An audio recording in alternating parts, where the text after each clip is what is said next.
So the part on the left of the colon character is the LM hash. So right here is your LM hash. And the part to the right is your NTLM hash. LM hash is no longer used with modern Windows environments and easily cracked if one is retrieved. So that's why we're using NTLM. Any questions on NTLM? No. SAM database. So your security accounts manager database, known as the SAM database, is where password hashes of local users on the Windows systems are stored. It's located at your System32 config and SAM folder. So we can bring this bad boy up here, cancel that. So if we go into our C drive, Windows, System32, and it says I'll config SAM.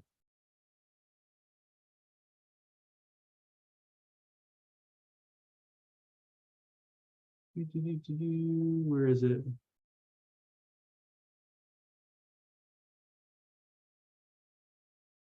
See Windows System32 config SAM. Oh, you know what? I'm on a server, and aren't I? Yep, I'm on the wrong one. This is the server one. Yeah, that's why it's not in there. So in the other Windows box, it should pop up. Various tools. It's going to pop up for me.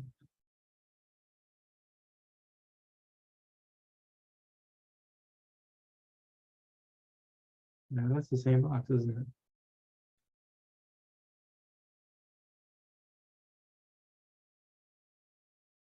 Anyways, that's where it is on a Windows desktop, not server. Various tools can be used to extract the file and reveal information like Meterpreter. We used Meterpreter just the other day. And you can use the hash dump command that will automatically reveal the password hashes. Still, hash dump will only work if the Meterpreter session matches the architecture of the target system. So that's when, like we did just a few minutes ago, you have to set the format. Look at setting the mode in that Meterpreter session so we make sure that we're in the right system.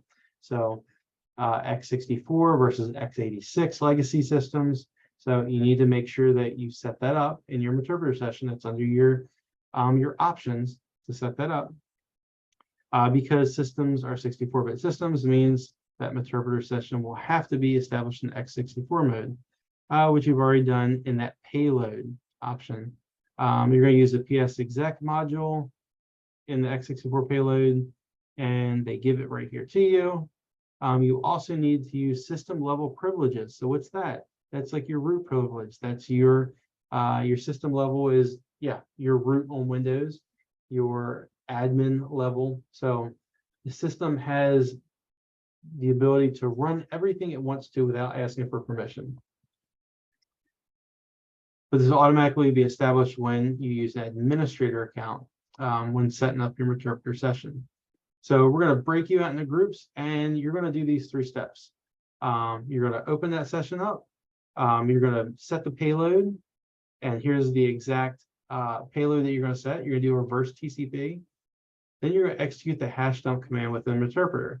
So you're going to use one Windows system, or you actually can use your Kali if you'd like as well to use Meterpreter. And then you're going to do a reverse TCP to that Windows box, and you're going to use hash dump to pull back those hashes. What do you notice about the LM hashes on the various accounts? And then what's this value? So this is what we're going to ask you right when you come back. So we've got 10:30 on the clock, or whatever West Coast time is right now. We're going to break you out into sessions for, let's do 25 minutes.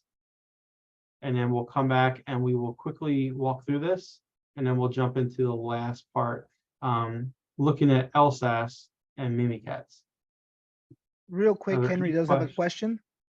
He says, would a user logging out of Windows stop or start or restart the LSAS process? And then would sysadmins ever implement a GPO policy to auto reboot client workstations periodically? Yes and yes. So when you reboot Windows, all those processes will restart. Yes. Could you set a GPO policy to automatically reboot clients every evening? Absolutely.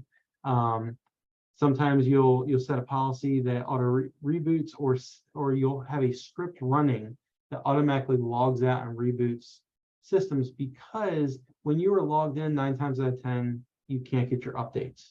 So you need to be logged out at an unlogged or non-logged in session so that your systems can update. So again, good admins, good security folks will have this done correctly. And if you are admin security folk, maybe think about implementing this, because this is really good. Get yourself a little pay raise, good stuff. All right, let's jump out into a 25-minute session here. As soon as you're done, go ahead and jump back into the main session. If you have a question or you need help, go raise your hand, and we will definitely jump right in there and help you out.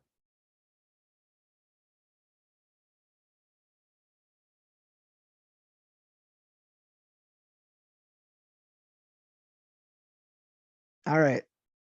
So, Justin, would you want to be able to go ahead and take a quick walkthrough on how we can be able to go ahead and do this? And while Justin is getting that ready, if you guys look in the chat, I believe Anusha has gone and posted our link, so that way we can be able to go ahead and give some feedback for tonight's session. That way we can be able to go ahead and hear back from you guys on what you guys thought, what we can be able to do to improve, how things went. So please be able to go ahead and take some time to be able to go ahead and fill that out. I will be posting it to the Slack channel as well, just in case. And with that, I'll go ahead and let Justin take over. All right, so after we got in the system, we did our hash dump, right? So you should still be in the system. We're going to load Kiwi, so that is our Mimikatz, right? And then you'll see a nice little splash screen come up. So what did you have to do? You got a success here, so Mimikatz did run. We're inside this system here. We've got our hashes here, NTLM and NT hashes. So we're going to run that creds MSV file, okay? And that brings back fstack, the domain. There's your NTLM and SHA-1 hash, okay? Got those right there. Then you're going to do your LSA dump SAM. That's your next command you're going to run. And here's that SAM file. There's a SAM key right here. Here's your RIDs and your user accounts. And then, yeah, so that's what you should have come back. I was playing around with some stuff down here. Did anyone have any issues? These are 2 straight up commands, pretty easy to run. Nobody had any issues with that. Tony, were we going to have them do something else tonight, or was I going to show them that? I think let's have them work on it outside of class. So one thing that we kind of want you guys to play around with is you'll notice that we get that NT hash value, right? So we'll see right here from fstack, we see that it says 0cc and it goes all the way to FED, right? That is the hash value of the password for fstack. If you scroll down to our dump, you'll notice that it happens to be the same value that we see for our fstack value there. Or if we look at administrator, right, we see right there, we get that same value as well. Why? Because if you recall, we have them with the same password, right? So what we want you to try and do, it's not part of the LMS, right? It's not part of the exercises there, but to kind of give you guys a little bit more practice, try getting that value, that hash value, and running it through John, right? Do a little bit of research, find out what would be the acceptable hash name for the format that we have to supply it, right? Because we saw how earlier in our demo, we had to say, hey, we had to be able to tell it was an MD5 hash for their first one, right? And so what was the name that it would recognize in order to be able to apply an MD5 hash, right? And then when we went ahead and did it for Linux, what was the name for the format, right? We had to use crypt. So do a little bit of research. What would be the proper name for John to be able to specify that it's this format for our NTLM, right? And then once we know what that name is, run that hash value through John and see if you're able to get it to crack it and tell you what the password is for the account. And so hopefully you guys will be able to do that between now and tomorrow if you guys get some time. And if not, we'll go ahead and kind of demonstrate it probably tomorrow before class or something around that time, right? With that, are there any questions, any comments, any concerns whatsoever with what we've been able to show you tonight? Tony, one quick question. Yep. So, when we did the, what was that command? Matterport? No. All right, let me pull it up real quick. So Yeah. we were, yeah, Matterport. So when we were doing that, was it the L host, L port and R port need to be the same? So when we look at it, we want to remember that if it starts with an L, that's the listener, right? So we're setting up a reverse shell. The listener is usually going to be us, right? When we do an R host or an R port, the R stands for who's receiving this. So this is the target, right? Now, when we're doing the one that we were using, the exploit that we used tonight, which is the same as what we were doing on Monday, for that reverse shell exploit, it automatically sets up all the stuff for the listener for us. We don't have to touch that, right? We don't have to tell it what IP address is, what the port is. It automatically sets up that IP address and port for us. So that way you can be able to set it up and call back to itself since it's a reverse shell. So all we had to do was set up the R host. Who were we trying to send this out to then get the reverse shell on that machine, right? And as far as a port, we didn't have to specify that port. We just had to be able to say, well, the port was there by default, right? It was already there because the exploit was making use of a Samba server vulnerability. And so it was running off of the default Samba port. So we didn't have to put that in ourselves. Okay, got it. Yeah, Robbie and I was having issues when he went through, try to connect. It was failing to connect. So wondering the port was a problem. So, thank you. If you guys have any questions or anything like that, you guys can stick around. Justin and I will stick around for a few more minutes to be able to address any questions or any difficulties. Otherwise, if you guys don't have any questions or there's no other concerns, no other comments, have a wonderful night, everybody. Try that little experiment, right? Try getting that hash value that we were able to get from the Windows stuff and see if you can run it through John and crack it. Have a wonderful night. We'll see you guys tomorrow. Thank you all for your participation. Thank you, Justin and Tony, for amazing session. I'll see you tomorrow. I hope everyone have filled the form in the chat box. Tony have also mentioned the survey link is on the chat box. Please make sure you read the session and give your valuable feedbacks. Good night, everyone. See you tomorrow. Good night. Have a wonderful time trying to be able to go ahead and crack those passwords.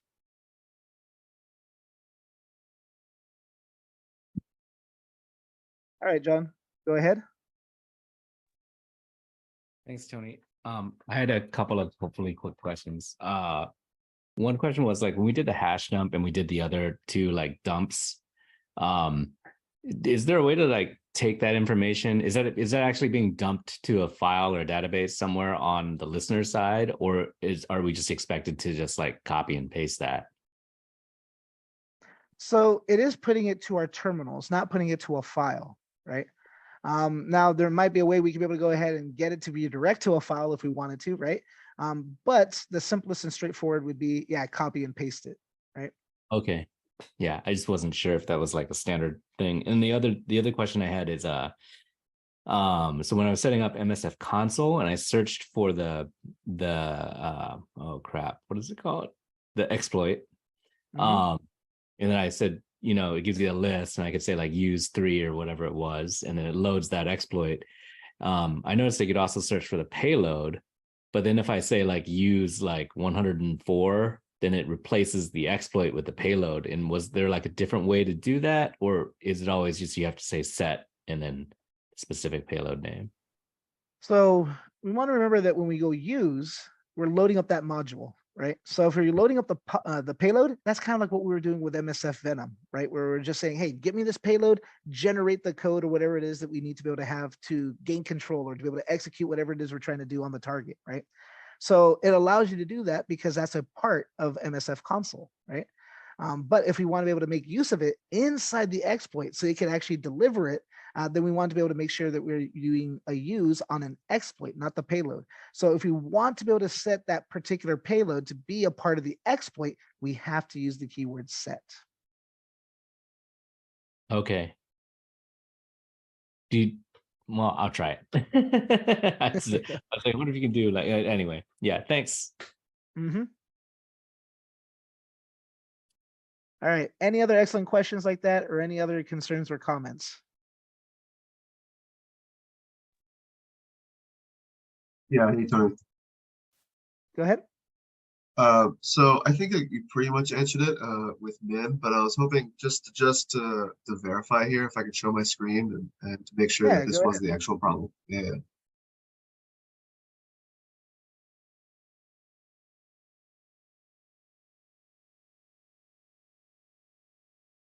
Cool. Can you see my screen? You see the terminal? Yep. Cool. Yeah. So what we used was the L port here for 444. And after your initial explanation, it sounds like we were supposed to sync it with this port instead, right? Which is, I think, we So, got this error. so for our purposes, we won't have to change the L host and the L port because it'll automatically do that for us. It'll automatically set up those values. All we need to do is just set up the R host. And then the other stuff I had us do on Monday was the username, the password, and the domain, right? Okay. Okay. So you might want to go ahead and try to like Justin showed us, right? He was explaining to us that if we put in a incorrect value to a certain option, we can just unset it, right? So you could try that. Let's go ahead and try to unset L host and L ports.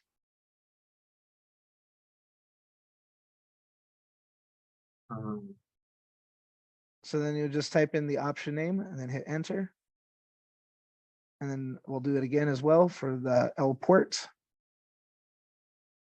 Yeah. Yeah, just go ahead and hit enter there. Excellent. And then we'll unset L port. And then once Cool. we do And that, then let's you show just- options.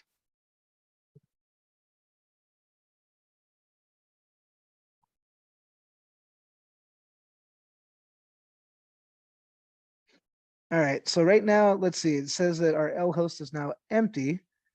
And let's see. We could try running it, although because it's empty, it'll probably come back with an error. So let's try running it first. Let's see if it gives us that error. Yep. All right, so it tells us that since it doesn't have a value for L host, let's go ahead and try giving it one. So let's go ahead, open up a new tab. So click File near the top there. And then once we click there, new tab, and let's go IPA. So there's a space in between IP space A. Yep. You can cheat inside of MSF console and do IPA. It works inside of MSF console. Yeah, I just did it. It The works. more you know. Oh, wow. Okay. All right, and So go that's back the to IP your other address we're tab real already- quick. And this will help you if you're in your tab right there. Good. And just do IPA. Cool. Bam. You already have it, so you can easily type it without Copy and flipping between paste. tabs. So you're gonna want to get the one that starts with 172. So underneath ETH 0.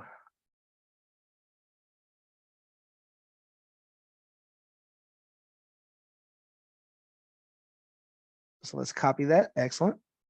Oh, yeah. Now let's when go it's done, ahead it's gonna and rotate. yep. And then let's go back to the beginning and set L host to that.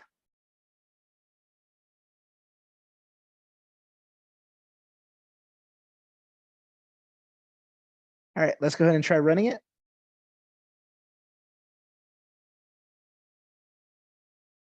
Looks good so far.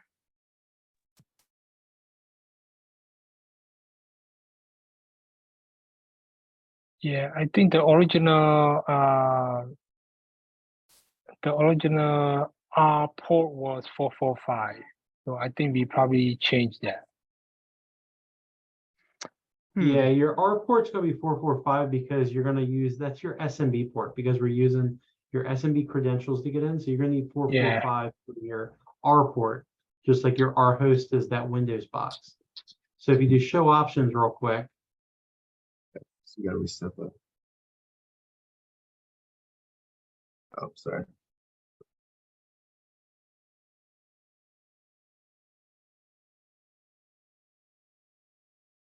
yeah, so change your set R port to 445. We already unset it, right? So I just have to set it. You don't need to Correct. unset it, you can just reset it. you can set right over a current value. So set R port space 445. Nice eye there, man. There you go. And then just go run.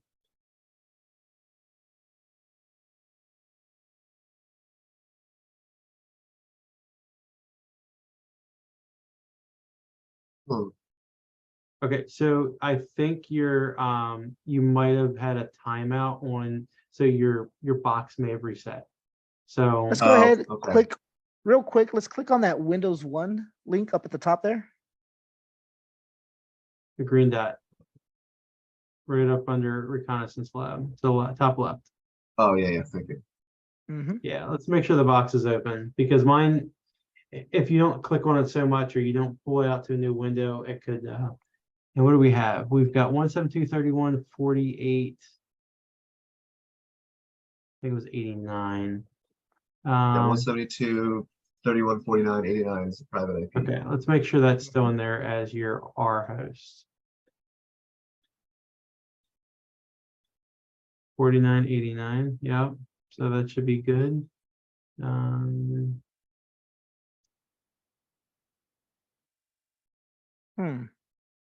Let's click run again since you relog back into it.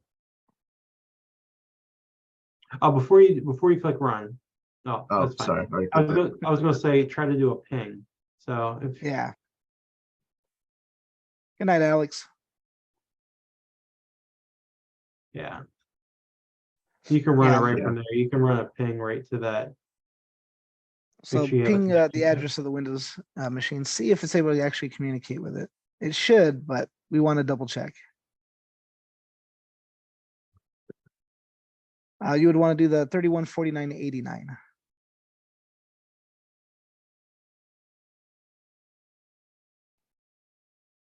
So for whatever reason, it's not able to communicate with it. So that could be the error of why you're not seeing the exploit work. Huh, I wonder why that is. Go Okay, ahead and hit so Control C. Yeah, hit Control C, but look at Windows Box 2 real quick. Let's see if we can get into yeah. So And go which back one? up to the top and click on Windows 2. And we'll just have to look at the Oh. IP address on that one and then change it to.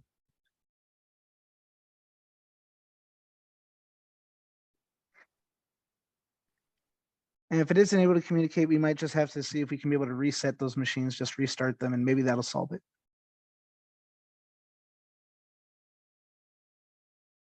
All right, so this one looks to be 172.31.76.138.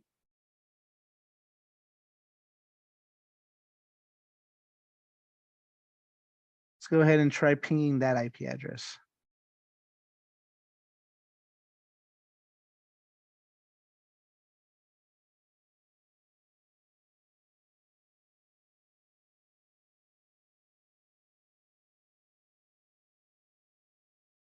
All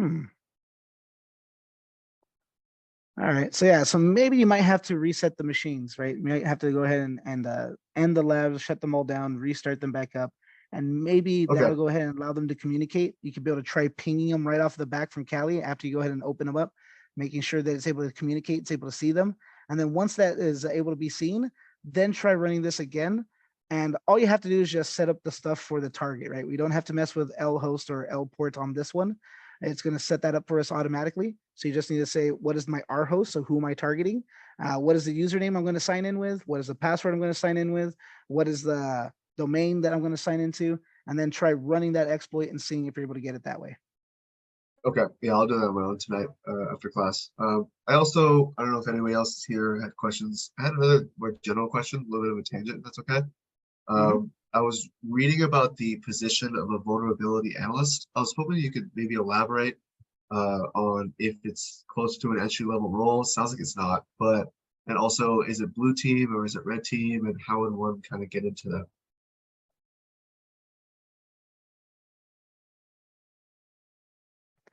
So I'll let Justin go ahead and handle this because I think he'll be able to have a little bit more knowledge on just exactly whether that's a more entry level or not, and which of the teams it is. So, Justin. Good. Ask a question again. Sorry, Robbie. I was clicking on something and I wasn't listening. No, that's My apologies. no, that's okay. So I was reading about just potential like paths to go down within cybersecurity and all the roles. Vulnerability analyst caught my eye, and I was wondering if you can elaborate on what exactly where that is on which side of the fence. Is it blue team or red team? Is it more of an entry level role, or is it more closer to like pen testing, or possibly what the difference is between vulnerability assessment and pen testing? So a vulnerability analyst, you've got them everywhere. It's not really an entry level role. You can do it as entry level, but you're going to be looking at what vulnerabilities out there. Patch Tuesday for Windows computers, how those vulnerabilities that come out, 0 days and whatnot, how does that affect your network? But knowing how vulnerabilities are found, discovered, using Nmap, that discovers holes and patches, helps you as doing vulnerability analysis a little bit more than somebody just jumping in off the street that doesn't have any kind of knowledge in it. So I wouldn't say it's a entry level, but if you've got a cybersecurity foundation, right? You've gone through this boot camp, you've gone through a couple other trainings, it will then help you. If that's something you like looking at vulnerabilities, you like knowing how they work, you like being able to research and push that information out. Some of them may just do research, some of them actually may do like the pen testing, like, there's a vulnerability out there, I'm playing on my network, let me see if I can actually make it work, right? Let me see if I can use a interpreter session, and let's see if I can use any of the tools that are out there for open source, or maybe a paid tool that your company has, your IT firm has, to prove that exploit is there.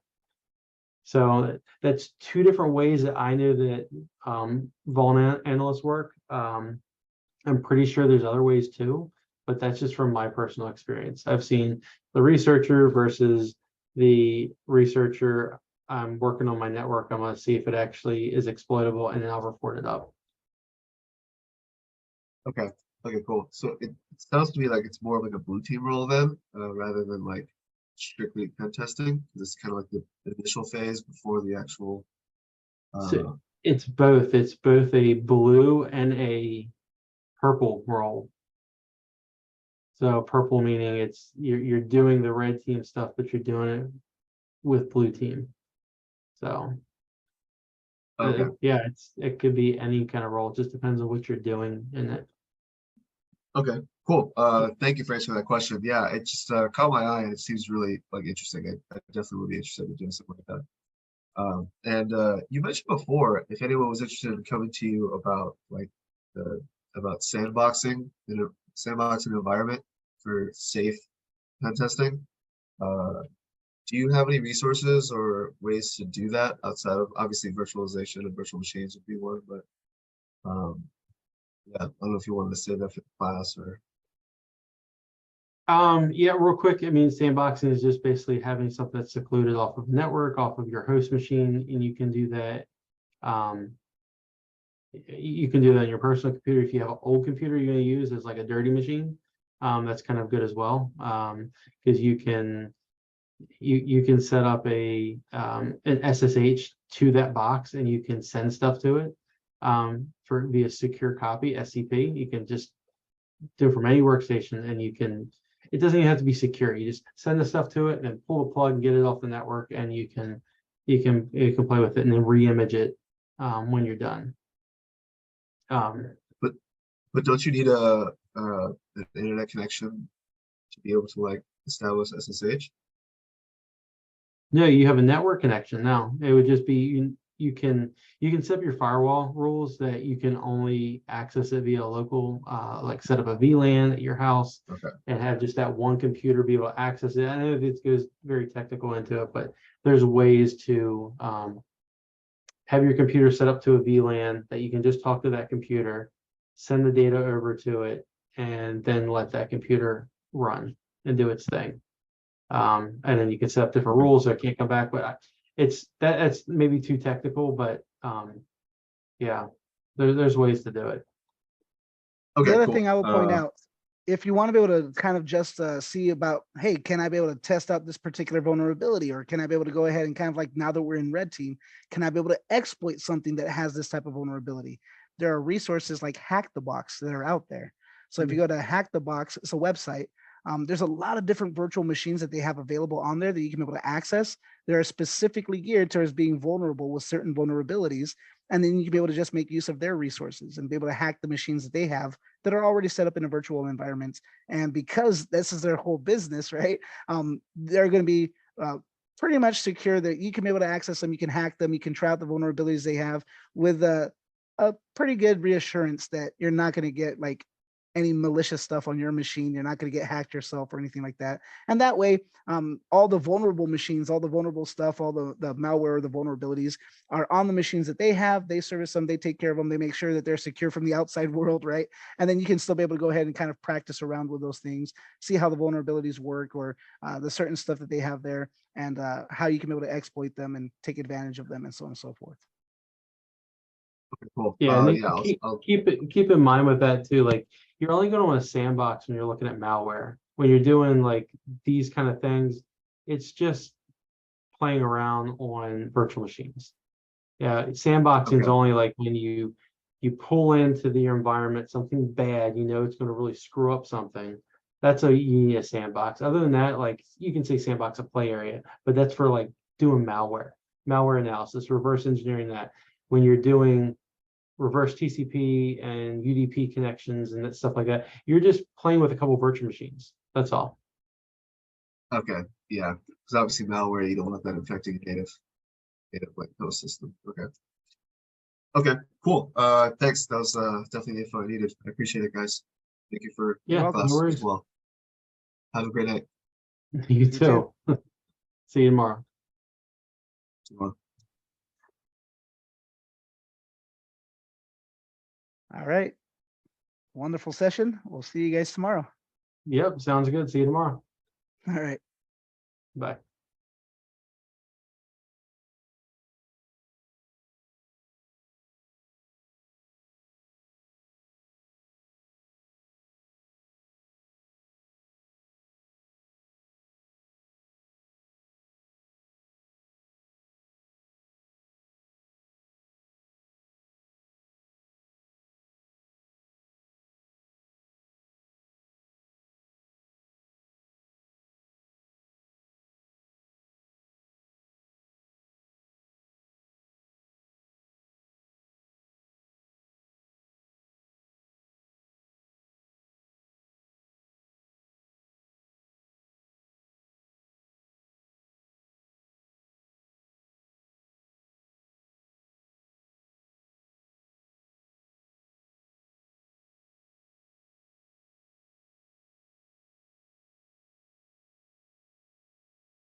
All right. It is now 5:34.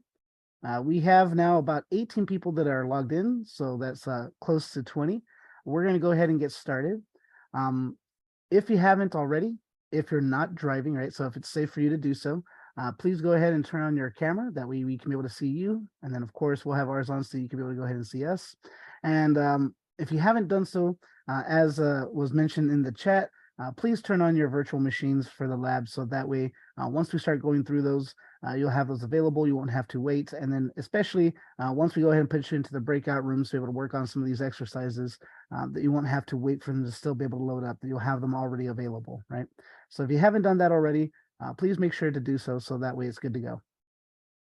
All right. With that in mind, we want to be able to go ahead and first open it up.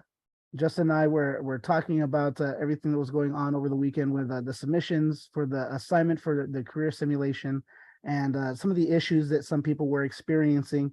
And so we want to be able to open it up to if there was any questions, if there's any difficulties, or if there's anything else you guys would like to discuss about that before we go ahead and move into tonight's topics.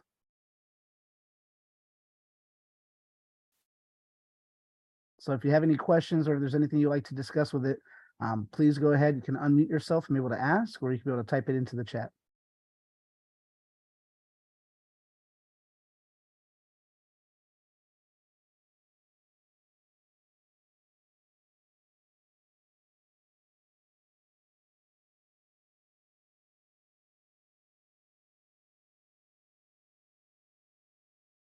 All right. In that case, if there are no questions, then we'll go ahead and we'll start moving on to our topic for tonight. We did go ahead and start on Thursday. If you recall, we went ahead and moved into the next section. And in the next section, we were able to go ahead and get done with activity A, right? And so the first one, that first activity that was there, had us go ahead and kind of review our Nmap skills to be able to go ahead and be able to go through using Nmap to be able to scan various places, to be able to get information about that network, right? To be able to go ahead and kind of see if we were to go ahead and scan a subnet, we can be able to go ahead and discover what devices, right? Not necessarily everything about that device, but we can get a rough estimate of how many devices are on that network, what IP address do they have, and then if we were to go and do a more intensive scan, we could even find out possibly a good estimate of what operating system it's running and what services does it have available, and what versions those are, right?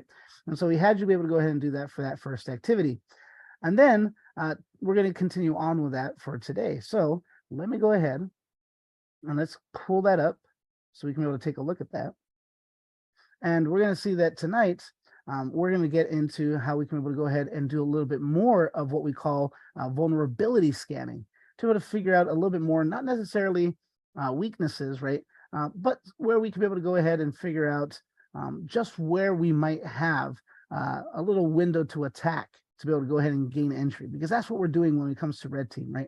The entire concept of red team is that we are trying to figure out where are some cracks, some chinks in their armor that we can be able to go ahead and use to be able to gain access, or what we might refer to as unauthorized access to a machine or a device, right? So that's going to be our concept here. So let me go ahead and it seems I may have to sign in again real quick before I go ahead and share my screen.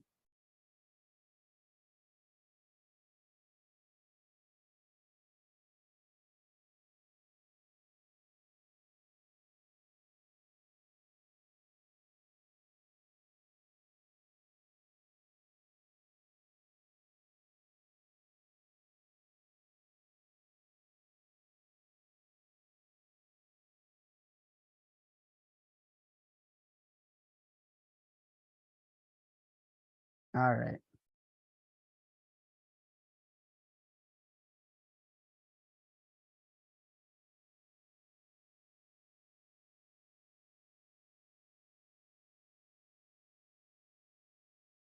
So I'm just going to share my screen. And so we're going to see that right here, we're still in our learning track, right? Our LMS 1.3.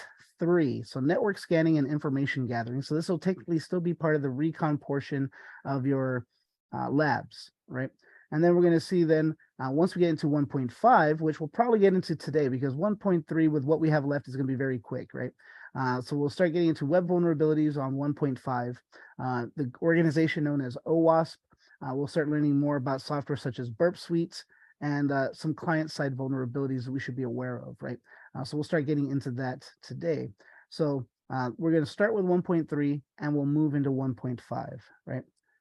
So getting there to 1.3, We're going to see then scrolling down to activity 2B, we are now dealing with how we can be able to start detecting through our scans where some vulnerabilities may lie, right? Now, this started with our Nmap. When we did our scanning with Nmap, it could be able to tell us, like we said, what operating system they're running, possibly, right? It does a very good educated guess. It tells us what ports are open, what services are running on those ports, and then we can even get what version of that service, right? And so then we could be able to go to Google and we can look that information up to see if there's any way we can exploit that, right? Are there any problems? Are there any issues with the software they are running, the version that they have that we can be able to go ahead and take advantage of, right? And so that's what leads into vulnerabilities. So anytime we hear this with the terms of cybersecurity, right? Vulnerability is talking about a type of weakness, right? There's something wrong. Maybe it's a misconfiguration. Maybe it's the way that it leaves in a backdoor or something similar, right?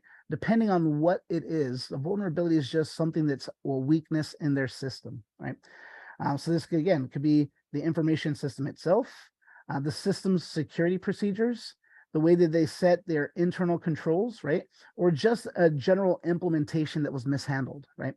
So this is anything that can be exploited or can be triggered by some threat source. We usually refer to these as threat actors, right? And so we say then, when it comes to exploitation, so if we're talking about exploiting that vulnerability, this is when we actually then do something about it, right? So vulnerability is just a weakness. It doesn't necessarily mean that anything is happening at the moment, right? But exploiting that vulnerability means now we're taking action upon it, right? So exploitation is using code or some type of program designed to leverage that weakness and therefore cause unintended effects, right? It's usually that while there might be a vulnerability, there might be this weakness in that software, it's usually not the actual intended purpose of that software to allow people to do these things, right? So it's an unintended effect. Now, we point out, not all vulnerabilities are exploitable, right? So sometimes you might find a vulnerability or you might discover something, but there are so many steps that you have to go through and there's so many things that you have to do in order to be able to actually take advantage of that vulnerability that it's either impractical or one of those things that needs to happen is prevented by something else, right? And so just because there's a weakness doesn't necessarily mean that you can exploit that weakness, right? So not all vulnerabilities are going to be exploitable, right? Now, something that can be taken advantage of. So if we have right here, the potential to take advantage of a vulnerability, that is a threat, right? So this is how likely is that vulnerability to actually be exploited, right? So what is the actual potential for that? And so we will refer to that as a threat. And then the likelihood of that threat happening is also known as risk, right?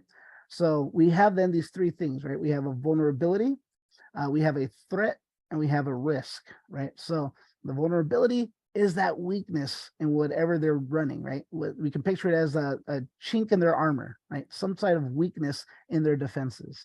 The threat is the potential to take advantage of that weakness. And then the likelihood that that will happen, right? That threat will take advantage of that exploit or will go ahead and use that weakness to their advantage. That's the risk. So we can picture that as a percentage, right? Anytime we're thinking of what's the likelihood or the percentage chance that this will actually happen, we're talking about the risk, right? So we say then, typically, when we start learning more and more about vulnerabilities, and we'll see this as we go throughout the rest of our topics tonight, we're going to have it that we usually try and place them into different categories, right?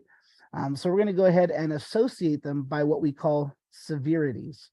So how severe is this vulnerability? Is this one of those that we discovered that technically, yes, it's a weakness, but it can't be exploited? Then maybe it's a very low vulnerability, right? But we could also see that we typically are going to see these four categories whenever we're going to be taking a look or we're going to be reading about discovered vulnerabilities, right? So it'll be low, medium, high, or if it's very dangerous, critical, right? Now, vulnerabilities can be found almost anywhere. So there's a lot of various places we can discover it. This can be our applications, right? This is the software we are running. This can be libraries used by those applications, such as APIs that run in the background. It can be in the operating system itself, It can be in the protocols that we are using to communicate over the network. And of course, even if you were to make a system 100% foolproof, there's still people, right? You're never going to get rid of the people aspect. And so this is why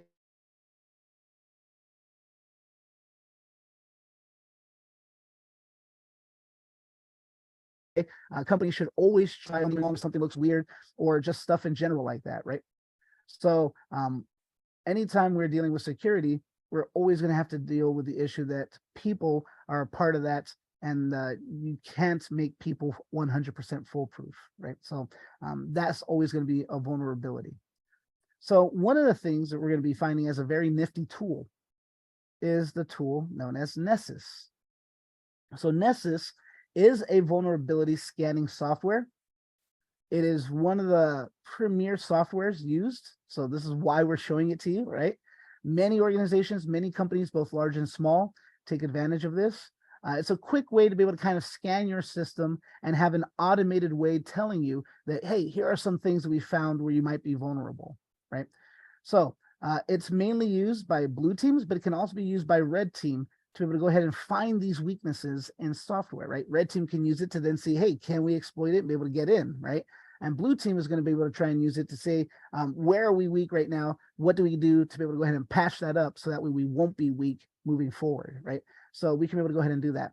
Now, of course, while it does scan our system and it tells us where we might have some weaknesses, it's not as thorough as an actual red team, right? That goes through and tries to be able to go ahead and especially if it's an internal team, right? One that works for our company, that they can be able to go ahead and actually analyze things in detail, right?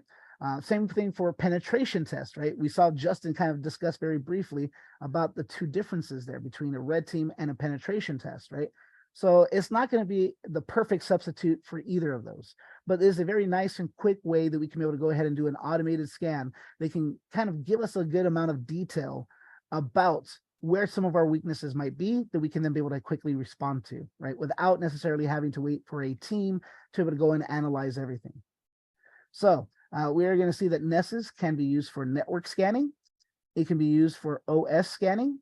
It can be used for compliance scanning and web application scanning, right? There's a lot of different uses we can be able to use Nessus for. Now, right now, at the moment, it's not the best at web application scanning. So it's still trying to be able to improve in a few of these areas, right? But again, this is a very quick and easy way to be able to do an automated scan and get some immediate feedback that we can then be able to work with to improve our defenses. Now, as we pointed out, once it discovers your vulnerabilities, it's going to go ahead and categorize them by that severity, right? And then it'll provide some information, as much information as it can find about those vulnerabilities, right? Such as what might be the steps to take advantage of that, and then also what might be the remediation, right? So technically you can be able to show us, hey, if you have this software and this software is outdated, maybe all you got to do is update it, or maybe there's a patch that you have to install, or maybe it's no longer supported by the company that created that. And so it's going to say, hey, we recommend you switch over to this new software, right? Or something similar. So it can provide a lot of information about that vulnerability, including ways that we can be able to deal with it, right? Now, it can also perform credentialed scans, which means that you have to be able to go ahead and provide it with a username and login to be able to go ahead and actually scan that machine, right? So we're going to go ahead and have it log into that target system and then run a more in-depth vulnerability testing scan to be able to find out more information about it, right? So that's what we're going to be going ahead and doing for this portion. We're going to go ahead and kind of show you a few of these things, such as the Nessus interface itself, how we can be able to go ahead and set it up for scanning, how we can be able to go ahead and look at what we can do, and then how we can be able to actually perform a scan. And then for your exercise, we're going to see that we're going to have you go ahead and then run a scan of your own, right? So let's go ahead. Let me stop sharing my screen here, and let me pull up my lab so we can be able to go ahead and take a look at how we can be able to use Nessus. So let me see, I do have my lab available. Let me see if this one has Nessus already on it.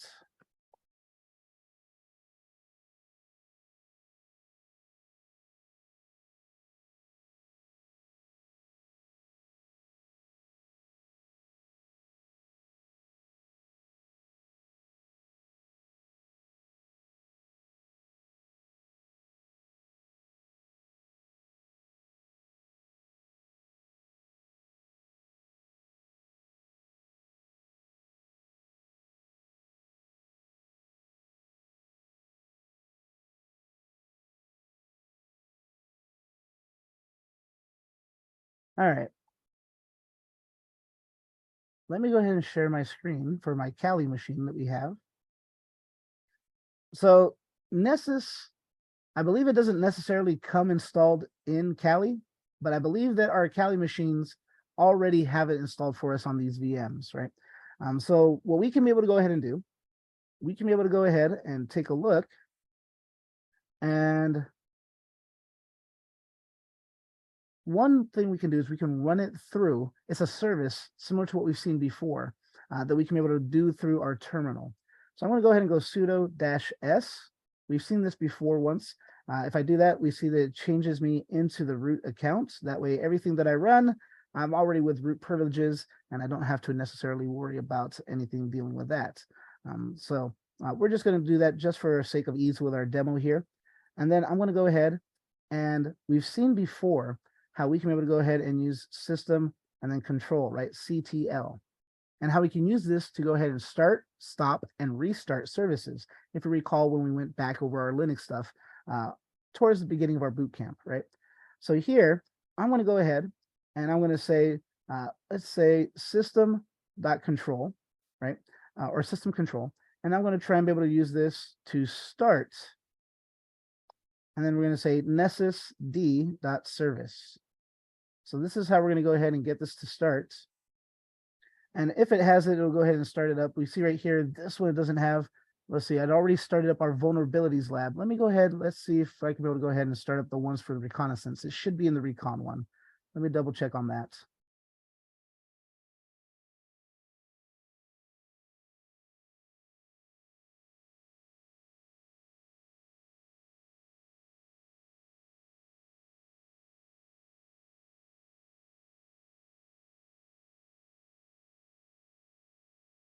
All right, so my recon one is already starting up. We'll have that available in a few seconds.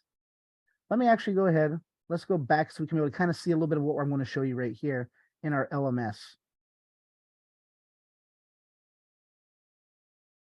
So this is what we're going to be doing right here. The first few steps that we're seeing in the LMS, right? So for the exercise, just like I was starting to show you, we're going to open up the terminal. We're going to become the root user. We already saw how to do that, right? We can type in sudo -s. That way, everything that we're going to be doing following that will be done as root. We don't have to worry about permission problems. And then we see right here, this is where I got that command that I was trying to enter, right? So we're using our system control to start up a service. So we're telling it to start, and then the service name is Nessus d.service. Right now, if we didn't have this, like the one that we saw, the version that I was trying to be able to run, right, the next web vulnerability, Kali machine didn't have it already on there, then where can we go? Well, we can go to Nessus's website, right? We can be able to go ahead and type that in, do a Google search for Nessus, download, right? And we can be able to go to the website, be able to download it from there to be able to install it. We see then, in a little bit, we'll take a look at our VM. It's going to have it there, right? And once we go ahead and have this installed and we start up the service with this command, it'll go ahead and have things begin for us. And then we're actually going to use Firefox's web browser to be able to go ahead and take a look at it. It's going to have a web interface for us to be able to use, right? And how do we access it? We're going to see it's this address right here, right? So localhost :8834. So once we start this service, it'll automatically start running typically on port 8834. And so we just need to go to our local machine, open it up with that port number, and it'll go ahead and connect to our web interface for Nessus, and then we can be able to go ahead and start using it, right? So I believe my VM is up and running. Let me go ahead and pull that up and we'll take a look.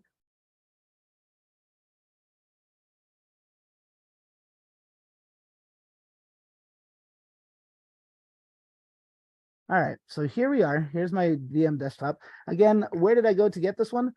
This was our recon lab, right? So there's two that we're gonna be using tonight. There's the recon and there's the vulnerabilities.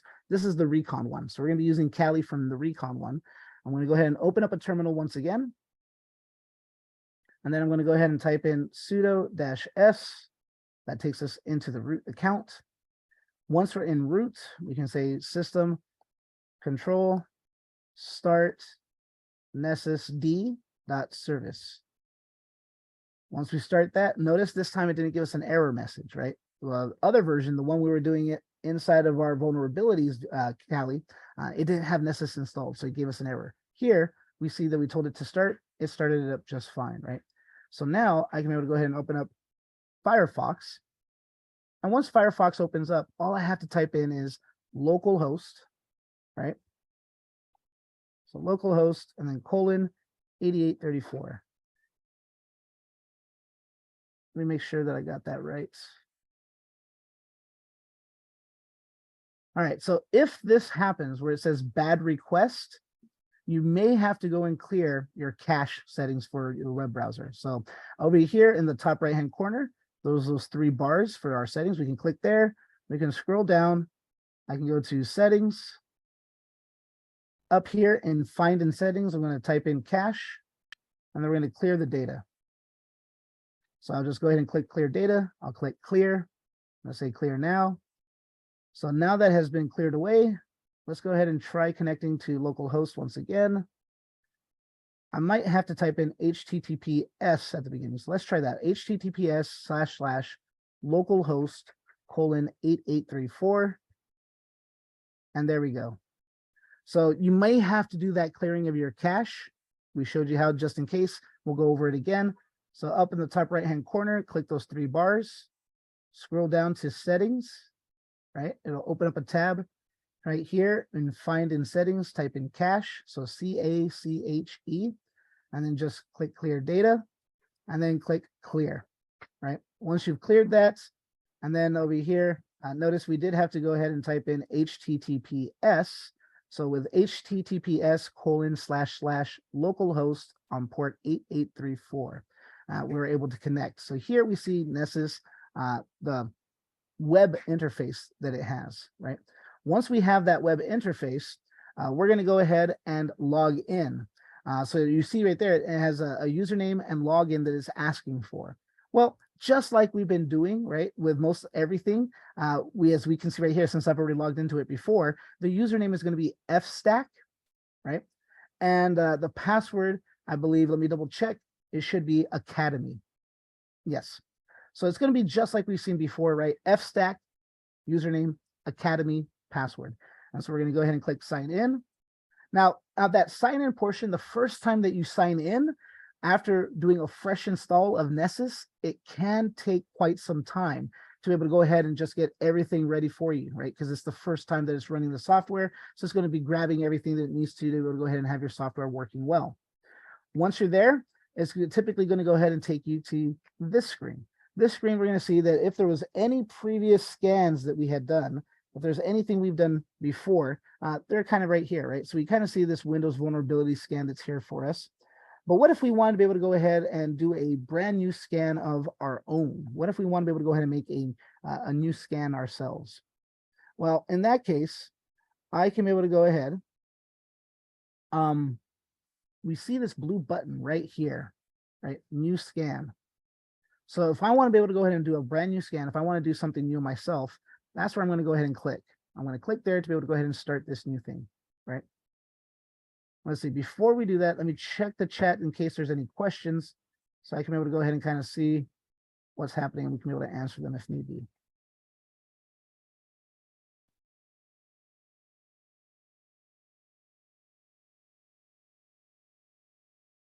Excellent. Justin does give us some advice about you might want to make sure that you're logged into the domain to be able to handle everything. So yeah. All right. So clicking on the new scan, we're going to see that there are a lot of options available for us, right?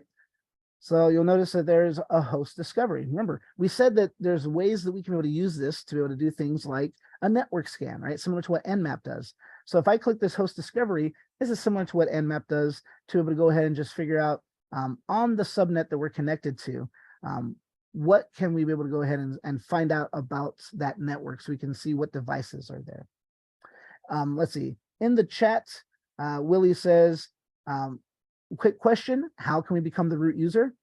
And John answers correctly. He says sudo -s. Yes. So let's go ahead and go back. You'll notice that this is what I typed in to become root, right? So sudo -s, and that should log you into the root accounts for our Kali system. Now, once we're in our Nessus interface, The name and password was fstack and then academy, right? Excellent. All right, so host discovery is just going to go ahead and let us know what devices are on the network. But then we see we can go a little bit more, right? We're going to go beyond that, and we're going to see that there are some options for vulnerability scanning. So there's our basic network scan, right? There's an advanced scan. There's an advanced dynamic scan. There's scanning specifically just for malware. We can scan a mobile device and so on and so forth, right? We can start getting way more specific. So we see how we can be able to go ahead and do our web application tests, credential patch audit, security bypass if we're using Intel AMT, Spectre and Meltdown to check to see specifically for those vulnerabilities, or to scan to see if we have the WannaCry ransomware installed on our machine, right? Things like that, right? So that's getting pretty advanced. We're not going to be using all of these options, but we do want you to kind of look around and be aware that these options to scan for these things are available, right? For example, one thing you may have heard way at the beginning of this year or towards last year as well, right? Is the log for shell, right? So this is a big vulnerability that happened. And so we see that we got ways that we can be able to check for that, right? We can do a log for shell, a log for shell remote check, log for shell vulnerability ecosystem, all those type of things, right? Anything within our recognized ransomware ecosystem, checking our Active Directory to see, make sure there's nothing misconfigured there, right? Things like that. But what are we going to be concerned with right now? What are we going to want to be able to go ahead and do? We're going to start off with just a basic network scan, right? So we're going to scroll all the way back up here. And we're going to see that it's this one, the very first one under our vulnerabilities, right? So we're going to go ahead and click on the basic network scan. Now, once we're here, this is how we're going to tell it who to target, right? So we're going to be able to go ahead and give that thing a name. So what is our target name, right? Whatever that's going to be, we can be able to type it in there. We can give a description. This is a description, right? Whatever is going to help you. I'm being a little bit vague right here because we haven't actually targeted just anything just yet. But, you know, whatever you feel is appropriate for what you're going to be scanning, right? So maybe this is going to be like HR department office, right? And then maybe the description is going to be this scan is being done to the computer in reception for HR, something like that, right? Something that you can be able to go ahead and it helps you to memorize what you were doing, what was it that you were scanning, what were you looking for, right? And then where are you going to save this, right? So we see right here, right now, on the left-hand side, there's really only trash and then my scans, and then all scans is going to show everything, right? So right here, where do we save it? Well, we only have those two. We could be able to create some more, but right now it's having it just in my scans. And then down here is what's the most important part about this, right? What is going to be your targets, right? So here's where you're actually telling it what to target.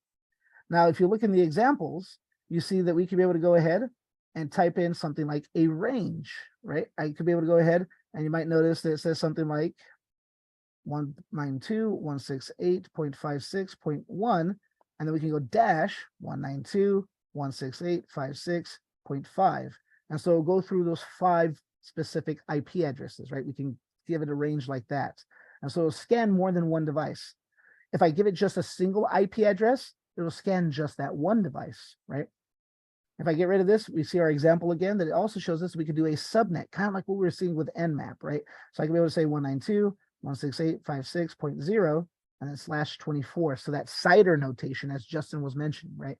And this will go ahead and scan every device that's on that subnet.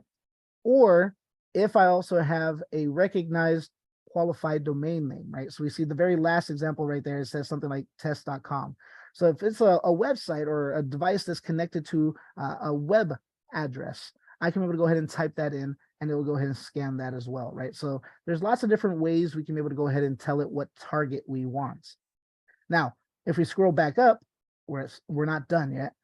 We see this is just the beginning settings, right? So I can click, we mentioned we can do a credentialed scan. We can actually have it log onto a device with some information, right? With a username and password to be able to go a little bit more in detail about what it can find out about that device. So if I click on credentials here, I can be able to go ahead and again, specify kind of what is this going to be, right? So maybe this is going to be like a regular machine, right? Our host machine. I can then be able to go ahead and specify, is this going to be that it's trying to log in through SSH, right? Is this going to be that it's a typical Windows login, right? So I can be able to do something like that. Let's say it's a Windows login. So I clicked on Windows, and then over here, it lets us know that, hey, we chose the Windows selection. What's the authentication method, right? So we click right here. Are they using Kerberos? Remember, we talked about authentication when we were going over some of these Windows concepts, right? Are they using an LM hash, an NTLM hash? Or most commonly, it's a password authentication, which means we'd have to give us a username, right? So what is their username? And then what is their password, right? So if we know an account that we can be able to use in our testing, we can provide those credentials for that account. And then maybe we even have to provide a domain, right? And then we'll go ahead and have it log in. Now notice right here, we're going to choose then what we're going to be using to be able to go ahead and then log in with that information. So we can be able to say, never send the credentials in the clear. What does that mean? As we're going to be doing this, trying to connect to that machine and log in, that we don't want it to be unencrypted, right? So that way, if somebody's listening in on our network, now they just suddenly saw our username and password, right? So never send it in the clear. Maybe we don't want to use NTLM version 1 authentication, right? We could be able to have it start the remote registry service during the scan. We can have it enable administrative shares during the scan. We can have it start the server service during the scan and a bunch of other things, right? So for now, we'll just kind of leave it as is, right? So we could be able to go ahead and choose that information if we wanted to. And then finally, we have the plugins section, right? So right here for plugins, this is all the different things that we can be able to have it scan. So notice that there's quite a bit of things that are already there, right? So for example, there's 123 different backdoors that it knows about, right? And if we click on that, we can kind of see what these are over here, right? So we can be able to go ahead and see a little bit more information about that particular plugin. We can see that it has ways to do brute force attacks, right? And we see how it's able to use that. Here it's using Hydra for a lot of these, right? We can be able to go ahead and see, if we scroll down, you can deal with firewalls, for example, right? So there's a lot of different things. There's a lot of different plugins, and there's new plugins being developed all the time, right? So we can be able to go ahead and kind of focus in on that and be able to kind of see what type of things we can be able to do, what kind of scans we can be able to try and do, what is it that we have available, what tools are there, right? And of course, we could always try and be able to get new plugins if we need to, right? Now, let's see, let's go ahead, let's do a basic scan that we're going to go ahead and kind of see how we can be able to do this for Nessus. And just like we were doing with Nmap when we were demoing that last week, right? We went to testphp.vulnweb.com. So that's what we're going to go ahead and do. So I'm going to go ahead. We'll notice that I have this right here for credentials. So I'm going to get rid of that. We're going to remove that. I'm going to go back to my settings. And here, I'm just going to say this is a demo scan. And then I'm going to go ahead and for my description, a demo where we scan testphp.vulnweb.com. So that's what I'm going to go ahead and put in for this demo. And then for my target, remember we said we could put in the IP address, or if we have a qualified domain name, we can use that, right? So that's what I'm going to go ahead and do. I'm going to say testphp.vulnweb.com. So I'm going to go ahead and do it like that. Notice we could also upload targets from a file, right? So if we had organized a lot of different things we want to scan and we saved that information into a file, I could just click add file, and then we can be able to load up our targets from there, right? Now, once I've gone ahead and I've clicked that new scan, I've entered this information into our settings, I can be able to go ahead and then actually save it and then start scanning, right? So I'm going to click right here on this blue button called save. And notice it takes us back to my scans. Now here, we're going to see that it shows us the one we saw at the very beginning, right? Windows vulnerability scan. And it tells us when did it last modify this. And we see that there's a check that this was completed, right? So we see that it gives us the name of our scan that we gave it when we created it. When is it scheduled for? Well, it's on demand. We have to tell it to start, right? And then we see the next thing is whether or not it was completed. So we'll see right here for our demo scan, it's empty. We haven't done it yet. And then when was the last modified? So this was completed in September, right? And then we see that there is a play, which is to launch that scan, and then there's an X, which is to trash it. So now that I have this demo scan ready to actually get it started, I have to click that play button to launch, right? Now it's going to go ahead and start scanning it. And we can wait, right? Notice that right here is telling us that, hey, this is happening today. We see this green sort of circular thing that says running. We can either wait until that's done, or I can actually click on it, right? And we can be able to go right here and kind of see what's happening as it's going, right? Now, if it figures out anything, right, if it's getting any information, we could see it live here. So it's going to go ahead and tell us how many hosts it discovers, how many vulnerabilities, and it'll go ahead and then display that stuff here as it's going, right? So hopefully it should be able to go ahead and connect. Let me actually go ahead and let's try a ping over here. Let's see, let's ping testphp.vulnweb.com. And so we see that it can see that website, it can connect to it. So it should be able to go ahead and here, as we're telling it to scan, it should be able to go ahead and scan it. And if we scroll down, we're going to see that as it gets more information, it'll even go ahead and give this little graph, right? Where we see those 4 different categories of vulnerabilities that we were mentioning, right? So if it finds some that's not really too worrisome, that'll be in the low section, right? If we find some that are a little bit higher up, we'll find medium, and then we get high, and then we get critical, right? Now, if we scroll up, it looks like we've already found 1 host and 1 vulnerability. So if you see right there, it's telling us that this one is just some information, and it tells us what's the name of that. If we click on this, we can already start seeing a little bit of the information of what it was able to find, right? So you see right here, it tells us that this is known as, this vulnerability as a Nessus SYN scanner. It says this plugin is a SYN half-open port scanner. It shall be reasonably quick even against a firewalled target. It says note that SYN scans are less intrusive than TCP scans against broken services, but they might cause problems for less robust firewalls. And so here it's telling us that, hey, essentially one of our ports on that machine is open specifically for this type of scan, a SYN scan, right? And so it tells us, hey, here's your solution if you don't want that to be open, right? You can protect your target by using an IP filter so that only certain IPs could actually be able to access that port. Everything else your firewall will block, right? So we see then a little bit of that information. We see right here, for example, a little bit about the plugin that was able to detect this, right? And then right here is telling us where it was able to find it. So it's found it on port 80 with our test PHP vuln web.com host. Again, if we go up here, we can click on the host as well. And we see that it's only found this 1 host.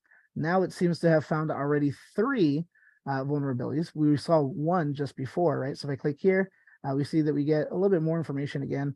We see that there's an ICMP timestamp request, remote data disclosure, host fully qualified domain name resolution, so on and so forth. Nothing too severe, right? As we can be able to see right here. These are just more like this leaking information, it seems like, right? It's not really allowing people to gain access to the machine and be able to get stuff, gain control, gain unauthorized access, but it is leaking information, which is why they are qualified under the info category, right? And so this is typically what's going to happen. Now, it can take some time for it to complete its scan, but this is in general how we are able to run Nessus and be able to go ahead and scan our device. And when it's completely done, we'll see right here in our history that it will no longer say running. It'll have that check mark. It'll say completed. And then we can be able to go through the information as we were just doing, or we can get like a very quick summary right here of all the different categories that it was able to find for the different vulnerabilities that it was able to detect, right? Any questions so far on Nessus?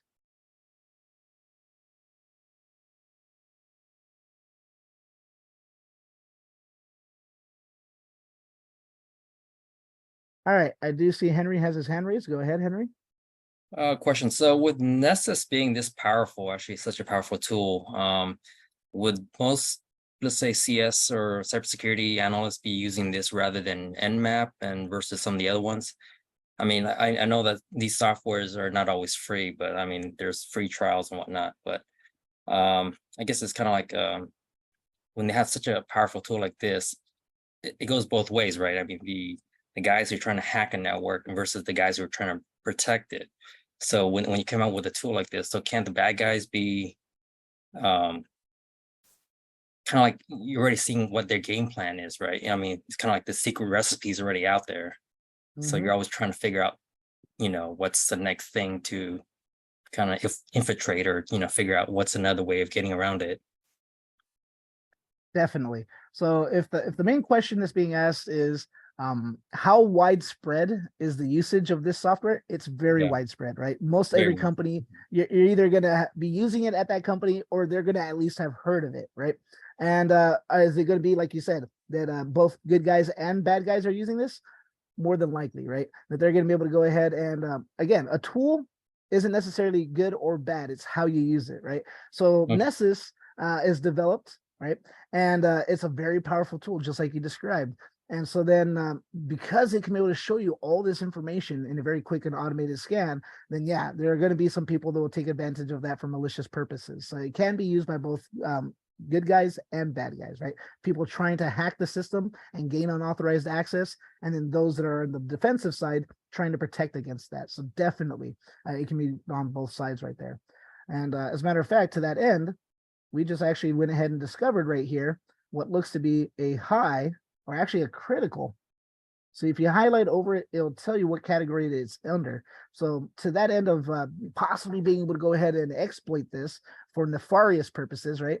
If I highlight over this part right here, we see that it tells us that this seems to be that there's already a very bad vulnerability, and it looks like it was a critical one. As a matter of fact, if we click on vulnerabilities, it tells us right here, it is in fact critical, and it tells us what it is.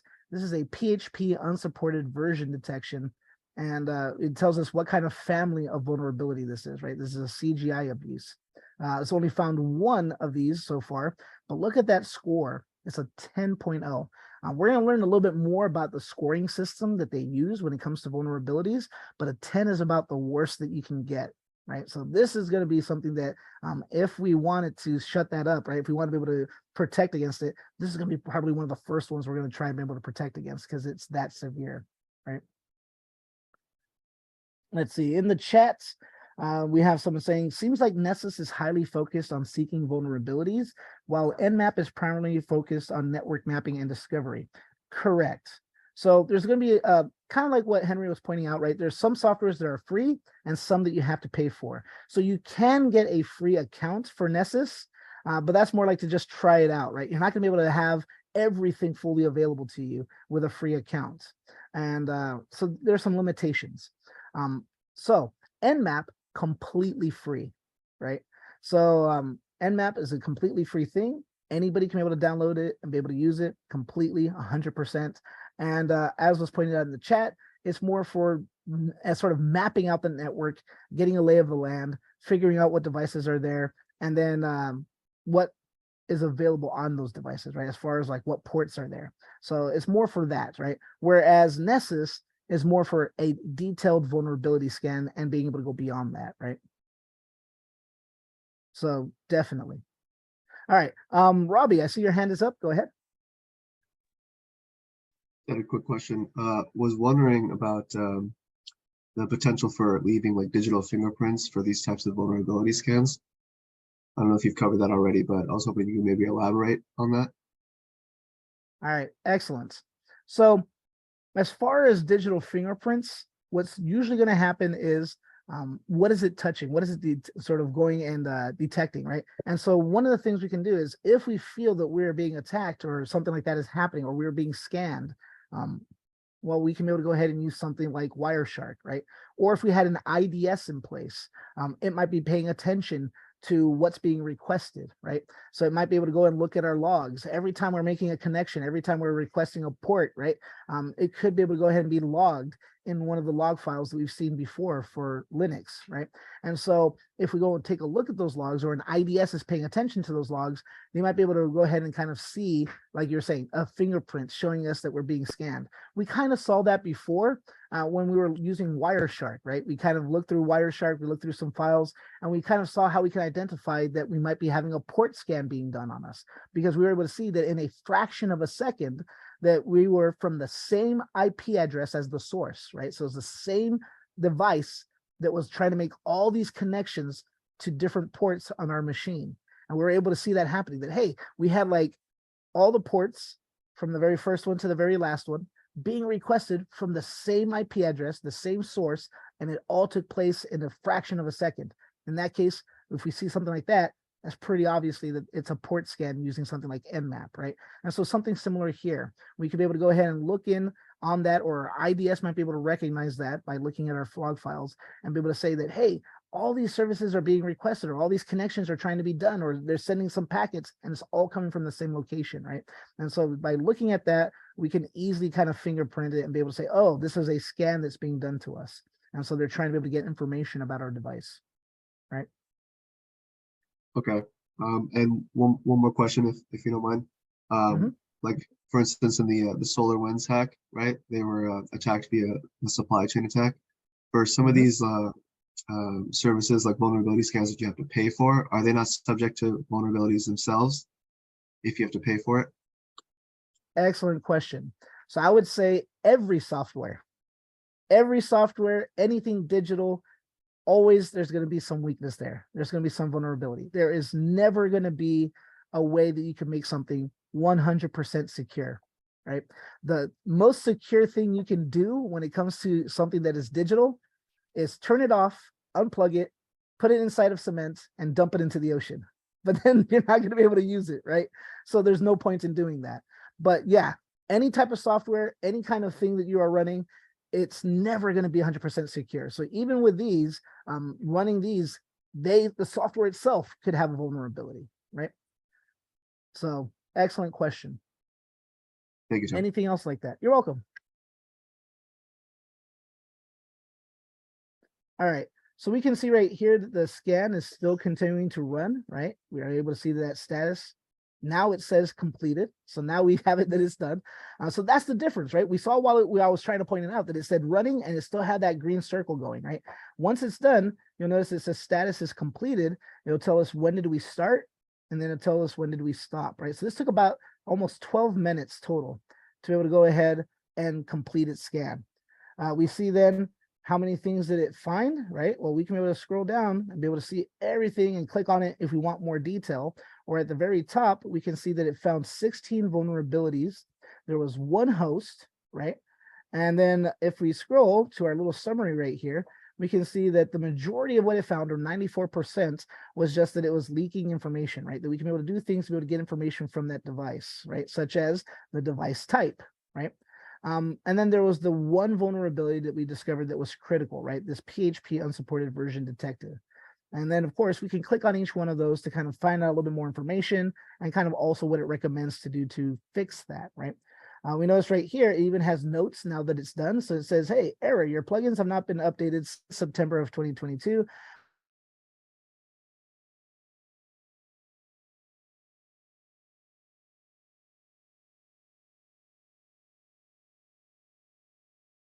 And updated your software, so the scan results may not be complete, right? So let's say that we didn't find this really critical vulnerability. We might say, oh, well, there's just 15 vulnerabilities that aren't really a big deal.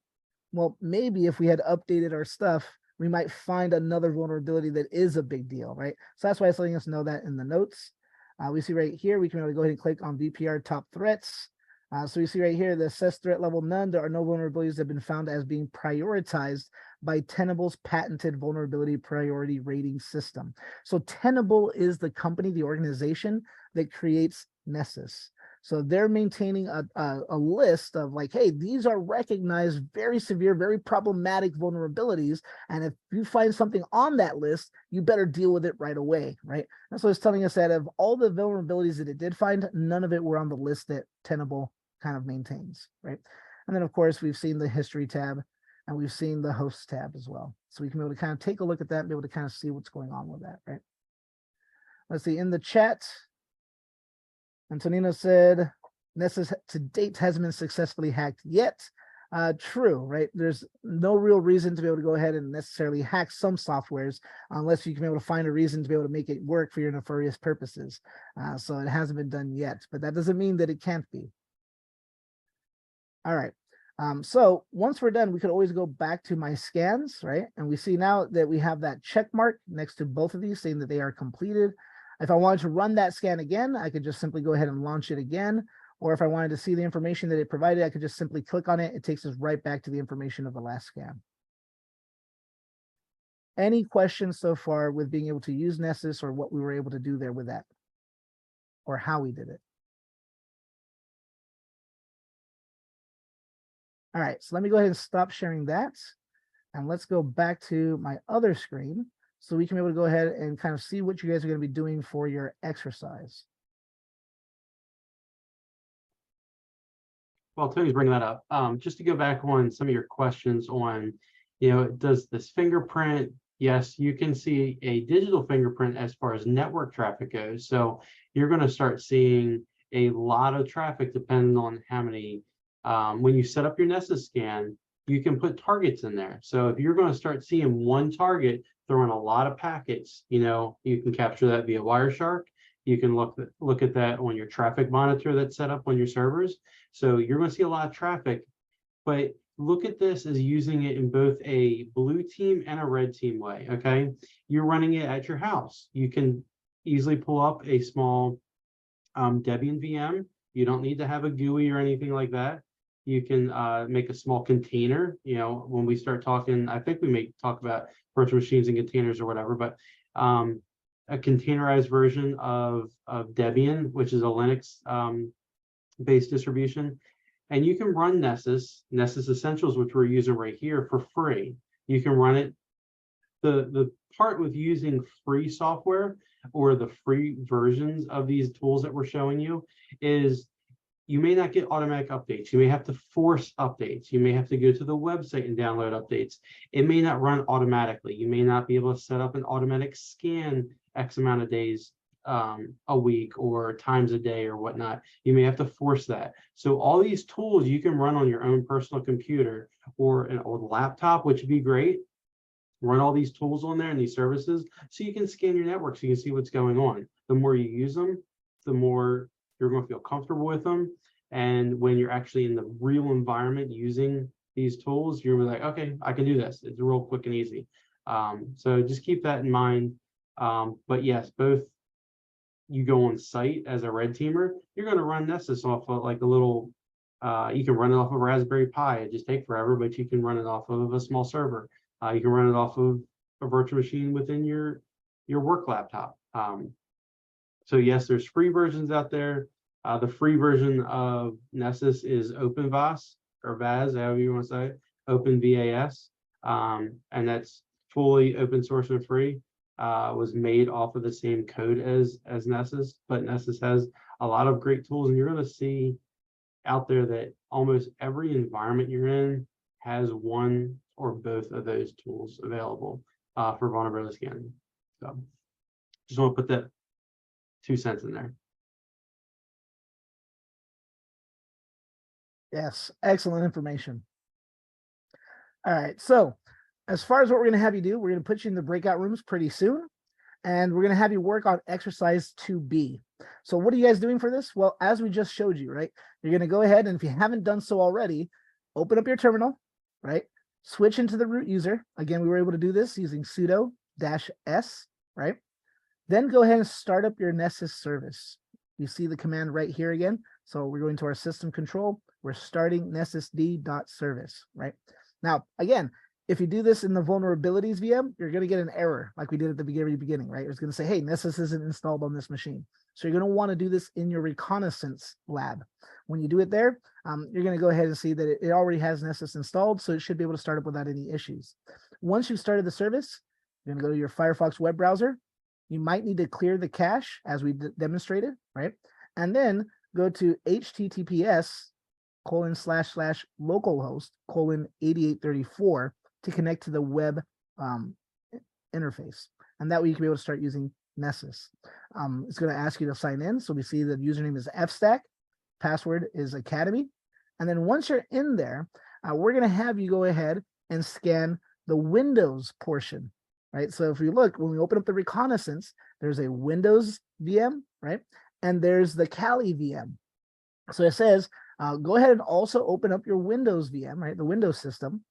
And you're gonna log in using fstack as the username to that Windows machine, Academy as the password for that Windows machine.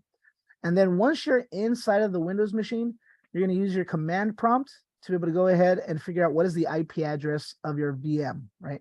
So it tells you how to do that, right? It says type in ipconfig, hit enter. It should give you the IP address to your system. And it tells you that the IP address for your VM should start with 172. Once you find out that, right, you're going to go ahead and then use your Nessus on the Kali machine to scan that Windows machine. So it's going to tell you right here, we already had one before, right? So Simply Learn had already performed a scan. We showed you that, right? We didn't go into details on it, but we showed that there was already a scan performed under Nessus. So we're going to have you perform a scan again, right? You're going to go through the same stuff that we showed you before. And we're going to go ahead and have it that you're going to use a credentialed scan, right? So we showed you how when you're creating a brand new scan and you're doing a basic scan, how you can be able to go to the credentials area and put in a username and password. So it tells us do that, and we're going to use the username administrator, and we're going to use the password fstack academy, right? And this way we can be able to go ahead and do a credentialed scan of our Windows system. It should be able to log in with that information, do a more detailed scan, and then it's going to complete that and give back to you a report, kind of like what we saw at the end there of our demo, right? So then after that, we want you in your group, go ahead and discuss any of the vulnerabilities that you guys are able to find. And then kind of like how we addressed, right? We saw that there was a score being given to some of these, and then we can go and click on them and read what is it that's actually being done, right? So once you see those vulnerabilities, how would you prioritize them? Which one would you feel should be addressed first, right? And then we're going to see that there should be, once you're done, if we do everything correctly, there's going to be multiple critical and high vulnerabilities that you'll discover. So again, which of those should you address first and then continue from there, right? And then if time allows, if you're still working your groups and we still have it, that we haven't closed them out yet, you can also then discuss, if you finish everything before that, a plan for exactly how you're going to go ahead and deal with those vulnerabilities, right? So again, we saw how we can click on each one, and sometimes it'll even tell us how to be able to deal with it, right? For example, it might be as simple as just updating the software or installing a patch, right? We saw for the vulnerability we found in our demo that it said, hey, you're going to have to, if you want to keep that service running, put a filter for certain IPs so that only certain devices could connect and be able to make use of that port, right? So it'll go ahead and kind of tell you how to deal with it if there's a known solution, right? And so what we want you to do, use Nessus, scan the device, make sure you're doing a credentialed scan, so you're providing that information. And then once it's done, discuss those vulnerabilities and then your plan of attack, right? In which order would you go ahead and try and solve them? And then if there's still time, then what you would do to actually go ahead and perform that solution. Any questions about what we're having you do for activity 2B?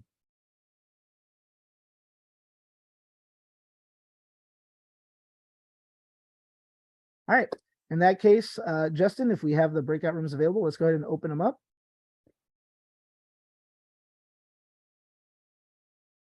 And go ahead and have.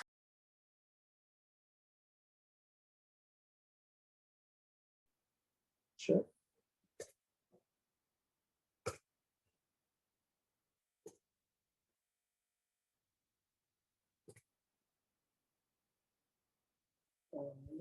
You see it? So this is what I have under setting.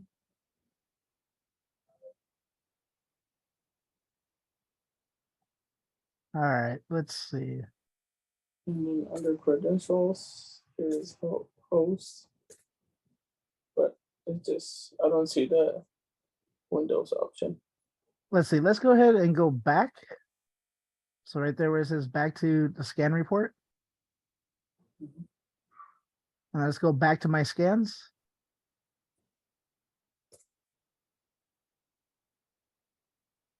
All right, show me how you started it to begin with. I just clicked on one of these.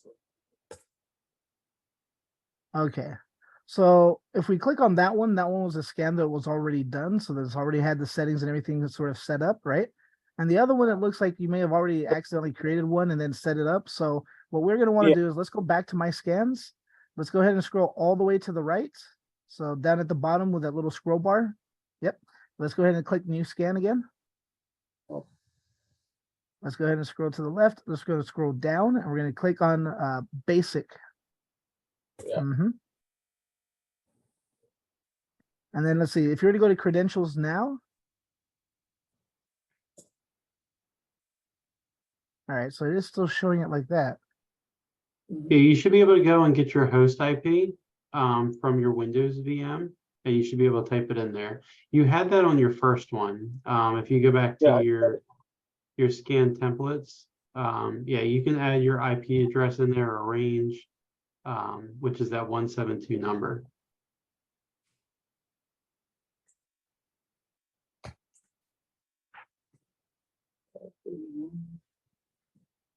And this goes with everyone. Even on my VM, there was a already completed scan in there, but the IP address was incorrect. So every time you launch these VMs, the IP addresses may and can change. So even though that there was one good one in there, you may still want to double check the IP address of your Windows box that we're targeting and make sure that that IP address is correct.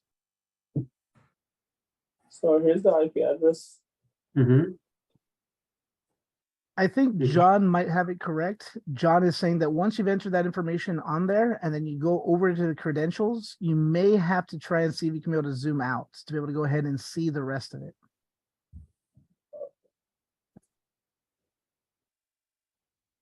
Yeah, you can hit save and then go back into it and see what it.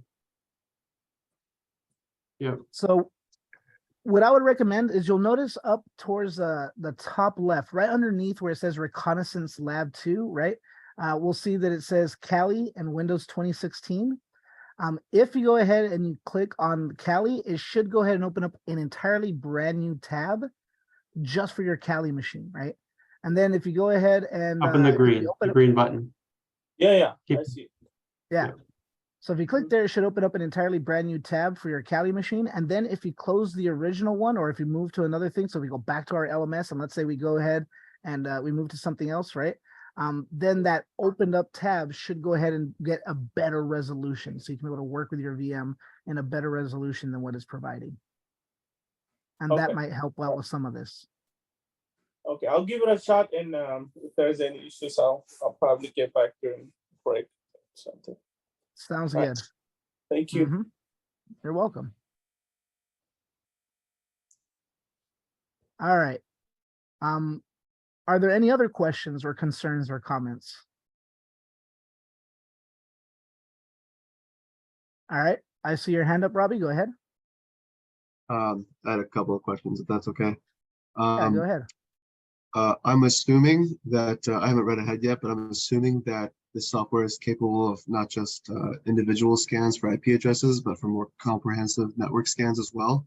And I was wondering where you would go to create those parameters.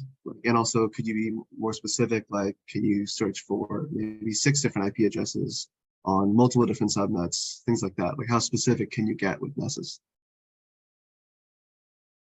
So yeah, when we were seeing how we were able to go ahead and put in our target in the demo, we used the qualified domain name, right? So we went ahead and typed in testphp.vulnweb.com.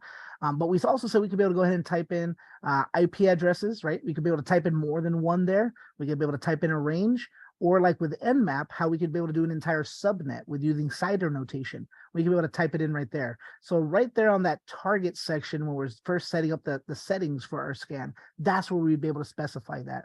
And pretty much the same way we could target multiple machines with Nmap, that's how we can kind of specify it there in our targets. And we can be able to specify therefore multiple machines that we want to scan with when it comes to Nessus. Okay, great, thanks. Any other excellent questions?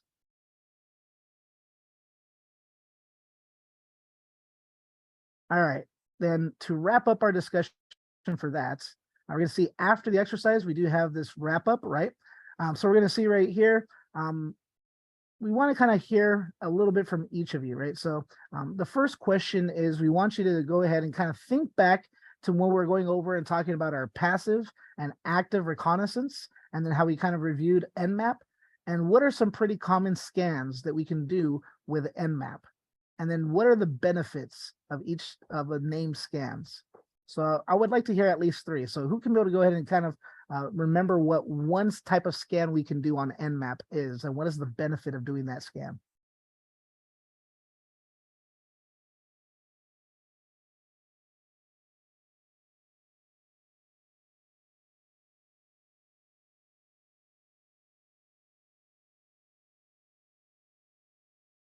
It could be any of the different types that we showed. John, go ahead. So you're asking about like some any type of Nmap scan that we've done and what was the benefit of it? Is that correct? Correct. So you could do Nmap with the double tack top dash ports, I think it was, and enter a number. I think we entered 1,000 to get to scan the ports and get the top 1,000 most common ports. Or you could do dash SV, I think it was tac SV, to get the ports with the different service and version info. And that might give you different possible attack vectors if it's like an open port for something versus, oh no, that's not the question. Okay, that's it. Excellent. So that's already 2 of the different types of scans there. So as you pointed out, right, our dash top dash ports and then a number, and we can be able to specify just how many ports on every device that we're detecting do we want to be able to scan, right? And so like we said, in the demo, we'd put in 1,000, so we could be able to scan the top 1,000 ports, right?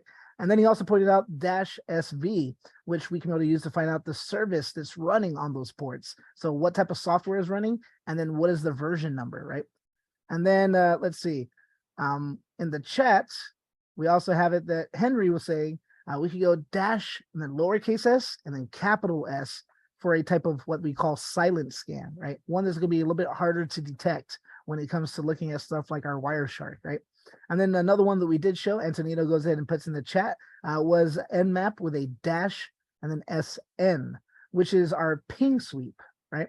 So that's going to be a little bit quicker than the rest, right? The rest, we're looking at the devices, we're trying to then scan their ports, see what they are running.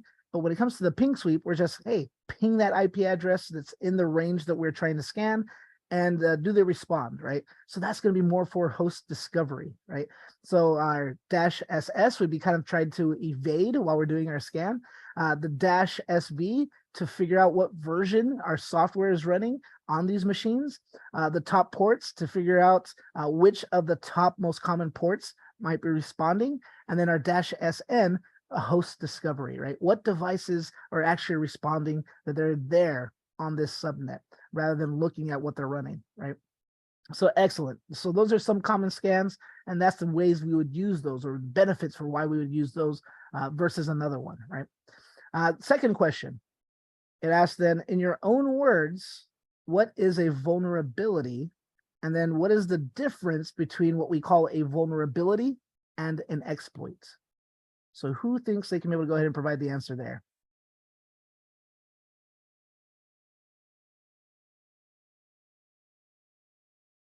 Robbie, go ahead.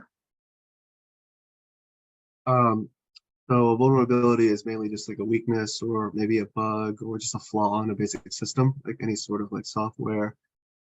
It could be also like a physical system as well, you know, like a flaw within like a physical security system or a key card system, anything like that. But an exploit is something that's created by an attacker using like code or software or things like that in order to take advantage of a specific vulnerability. Excellent. Nail on the head there, right?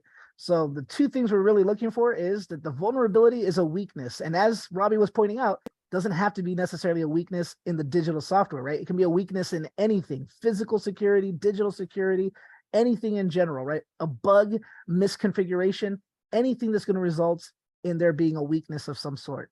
And then the exploit is then what are we creating to take advantage of that, right? How are we essentially preying upon that weakness? So if we're actually taking advantage of the fact that something is weak, the process or the thing we have built to be able to go ahead and take advantage of that is our exploit, right? So excellent, very good use of being able to go ahead and explain both different things.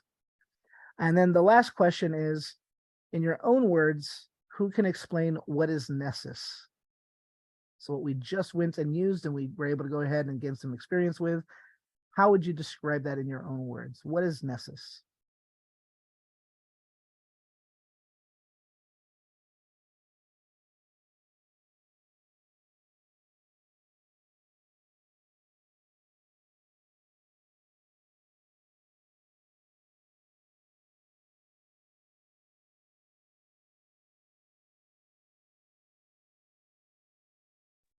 I could try. Go ahead. You hear me? Okay. So Nessus is like a platform used to scan weaknesses, as Robbie explained, like vulnerabilities. And it gives you like the level of vulnerabilities, like from a higher to the lowest, and what you can do to change that. Excellent. So yeah, just as he described, it's a way to be able to go ahead and assess vulnerabilities, right? It's a vulnerability scanner that allows us to be able to then, once we get what those vulnerabilities are, categorize them in terms of severity, right? So like you said, rank them. So that way we can be able to kind of figure out which ones we need to deal with first. So excellent. That's exactly what it is. Our piece of software that allows us to be able to go ahead and scan for vulnerabilities, and then we can be able to go ahead and rank those vulnerabilities based on how terrible they are for us. How much of a weakness, how big of a weakness is this vulnerability, right? All right, excellent. With that, before we go ahead and finish this, we're going to see then with this section, there is now a 1.4 competency checkpoint. We're going to have you guys do that on your own outside of class, right? So between now and Wednesday, you guys need to make sure to be able to go ahead and do that. And of course, we'll write that up in our after class summary for the Slack channel, right? But we're going to go ahead and start moving into 1.5, like we mentioned, and we're going to start learning a little bit more about vulnerabilities in general, right? So we're going to learn about web vulnerabilities, what is OWASP, what is Burp Suite, client-side vulnerabilities, because when it comes to the web, when it comes to networking in general, right? If you recall, when we went all the way back to our towards the beginning of the boot camp, anytime we're communicating over a network, there's a client and there's a server, right? And we said that the server is whoever we are connecting to. The client is the one that's always making the call. So whoever initiates communication, they're the client, right? And that's typically the way that we communicate any type of network communication whatsoever, right? We have a client and we have a server. So when it comes to networking, we're going to see that vulnerabilities could appear on our server side, or they could appear on the client side. And so we're going to learn a little bit more about that. But before we get into that, I'm going to stop sharing and I'm going to go ahead and just again, in general, are there any questions, any concerns, anything that you guys want to be able to go over before we go into 1.5?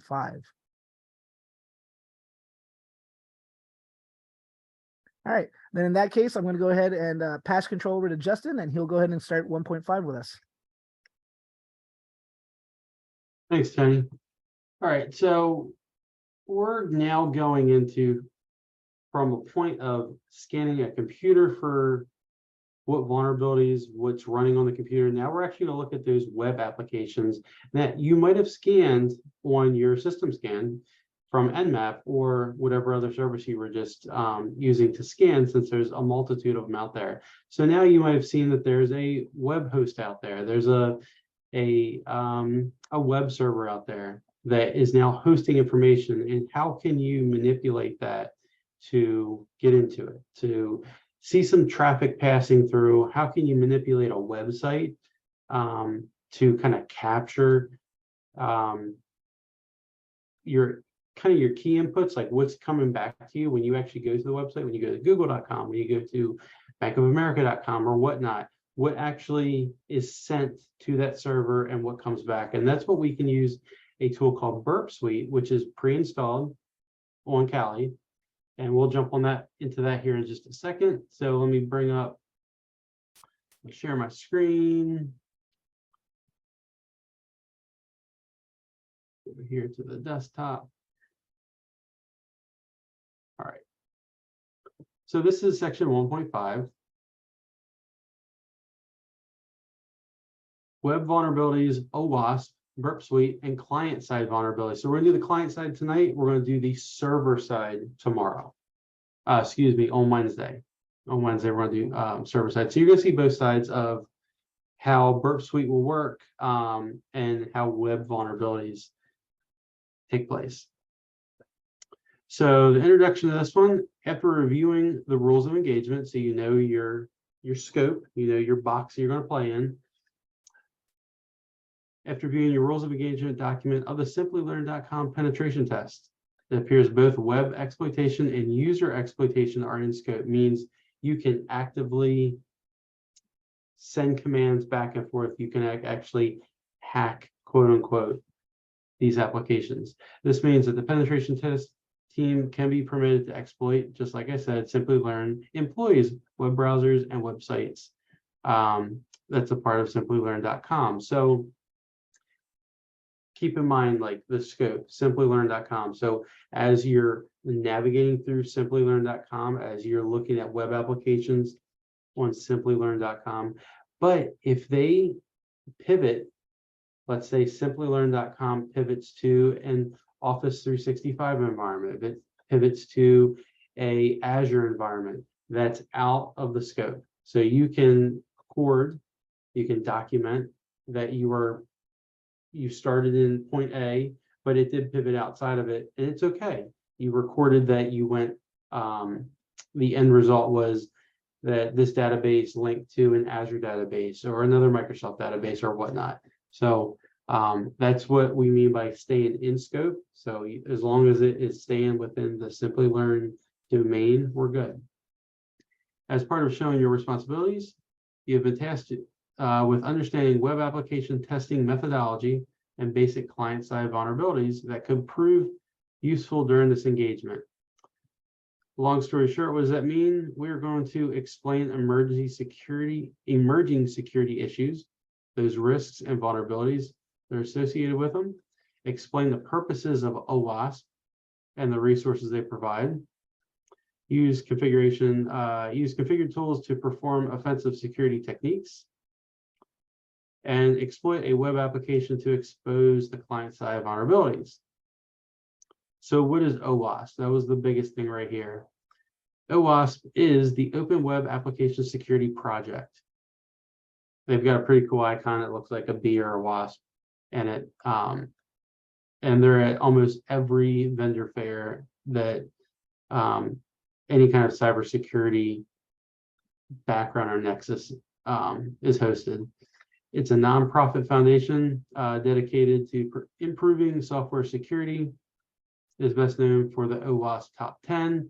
Constantly look up the OWASP Top 10 in my day-to-day activities. Plus, I just got tagged with at my work looking at OWASP's AI.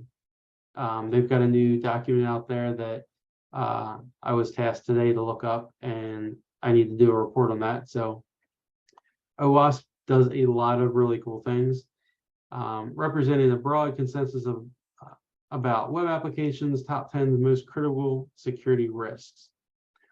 So this is OWASP's kind of rack and stack of most valuable or most critical security risks on web applications. We can see those right here, that we got a nice little link. So these are the top 10 security risks. This is 2021 on this document, but you can see here where, let's say, injection went from top in 2017 was number 1. It's now down to number 7 this year. The way that the numbering convention works on here is A and the number of 1 through 10 as their severity or how they're racked and stacked, and then after the colon goes the year of that security risk. So all the 2017s, 2021, that's pretty self-explanatory. They give you some examples here of what each of these are. We just talked about injection. You can click and just navigate through this website, but they're posted here. You can do a Google search. You can see previous year's data. It's a pretty interesting website. The OWASP website even shows how to test for vulnerabilities, which can be seen, and we gave you the link to here. So their security testing guide on how they do it. There's some coding in here, how you can run this on your own machine. There's some step-by-step how-to guides. The FAQ is really good as well if you need to look through that. I'll let you explore that at your leisure. Okay, so since I said that, what can we do now? We've got a little bit of information, but I'm going to show you how to capture data going from your client side to the server.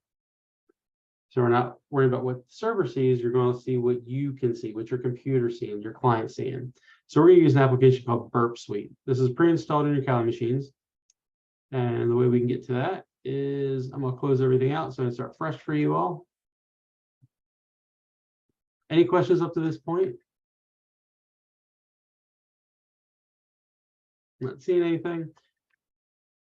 So like I said, this is installed on every Kali instance. So if you download a fresh version of Kali, it is going to be installed on there. And you can just type in Burp.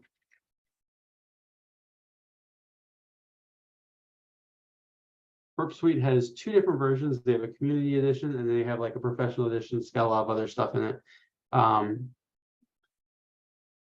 The community edition is installed because it's free. When Burp Suite opens up, you have your project. So this means where you're going to start running your current capture or collection or intelligence gathering. So you can do a temporary project or you can make a project. So if you're going to start looking at a certain website or a certain, just like an adversary might be targeting, like, let's say they're targeting Walmart, right? So they may have a project in here called Walmart, and then they can go in and start scanning everything that has to do with Walmart. But then they want to step out and they want to go, well, I'm going to now look at Kmart, or I'm going to look at Best Buy. They're going to come in and make a new project. So that's kind of what this window is right here. You can save your progress as you go along. So we're just going to do a temporary project. Click next. We're going to use our defaults. If you have any configuration files, you can do this down here, but we're just going to use our Burp Suite's defaults and do start burp.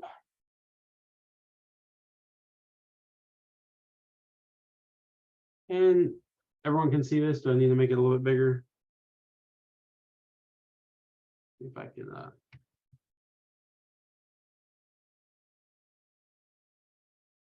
it's not going any bigger than that. No issues. Okay. There's a lot of cool tools on this. You can play with targets, proxies. You can force a command to go to the website to manipulate it. You can decode a website or database. But we're going to start here by going to looking at these three specific tools. So a burp proxy, this allows you to intercept, so that man in the middle kind of attack, or just listening to HTTP requests and responses sent between your burp browser, which is a manipulated version of what internet browser you have on your computer. We're using Firefox on Kali, and the target server. Enables you to study how the website behaves when you perform different actions. This is also how you can look at, I'll show you an example, I'll give you the website, that if you want to manipulate how when you plug in your username and password, what it kicks back, where it redirects to, where it looks for that, that database that may be saving your, that information that's typed in, that's put in by the user. So that's what a proxy is. The intruder automates customized attack against web applications. It's extremely powerful, configurable, and is used for a huge range of tasks. And then there's repeater. This allows you to reissue an interesting request. So if you are capturing something from the website and you're like, oh, that's really interesting, let me do that again. You can use the repeater to redo that specific request. So looking at network packets over and over again lets you study the target of the website a little bit more. So our exercise is we're going to pull up Burp Suite. We're going to look for this DVWA login page. I'm going to show you two different ways of doing this, one by not knowing it, one by knowing it.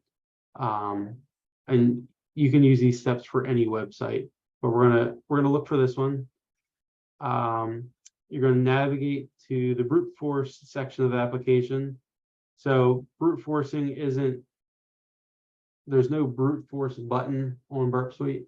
So you may have to do something like I just did.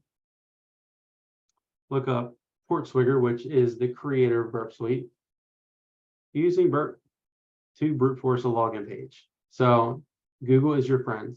Google is your friend throughout all of cyber. So if you don't know something, if you need a quick refresher, it's great just to pull up a website. We're going to intercept the website login form. So two different things we can do. And we'll pull this over here to the side. One thing is I want to do a quick Google search, assuming that we know what the DVWA login page is. We can go right here to this website.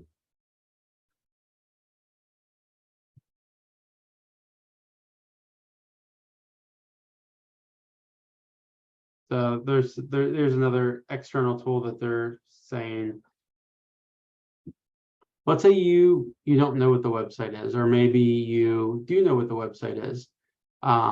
Let's first go with, we have a website right here. We're going to copy this. Now that you have Burp Suite open, we are going to go into, what was the first thing I said it to do? It said for a proxy, right? Or excuse me, we're going to do intruder.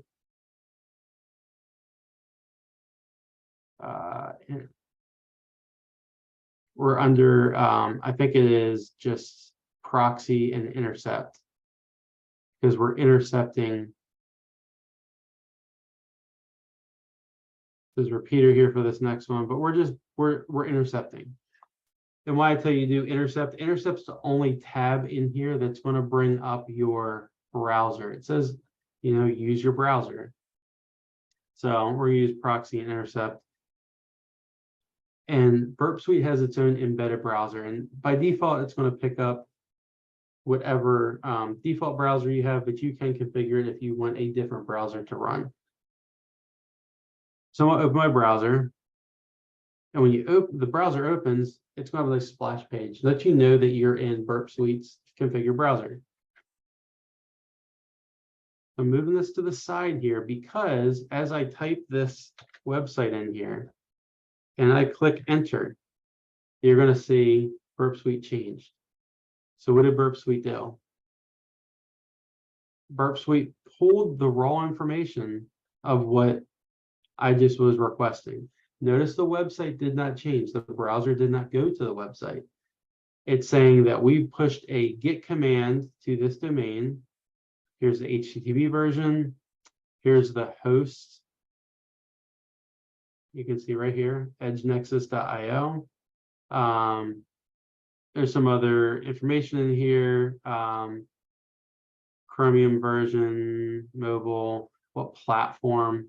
This is all my information. Okay, this is your client information pushed to the website.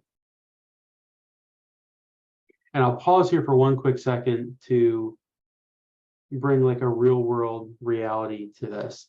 So if you're looking at an adversary and they are trying to manipulate something, or let's step back one second. You as a cybersecurity professional are trying to mimic an adversary to maybe go onto one of their websites, maybe to see what's on their domain. Certain parts of the world don't have the most up-to-date Windows 11 Pro computers running, 8+ core computers. They're running probably a more legacy Windows 7 or Windows 10. They may not be running, again, the most up-to-date specs. So if you try to mimic going on a website with your information from your client, your computer, pushing out to them, they may be able to detect that. They may be able to see like, oh, well, there's a bunch of Windows 11 Pro computers coming here from Washington, DC. Like, that's got to be the government looking at me.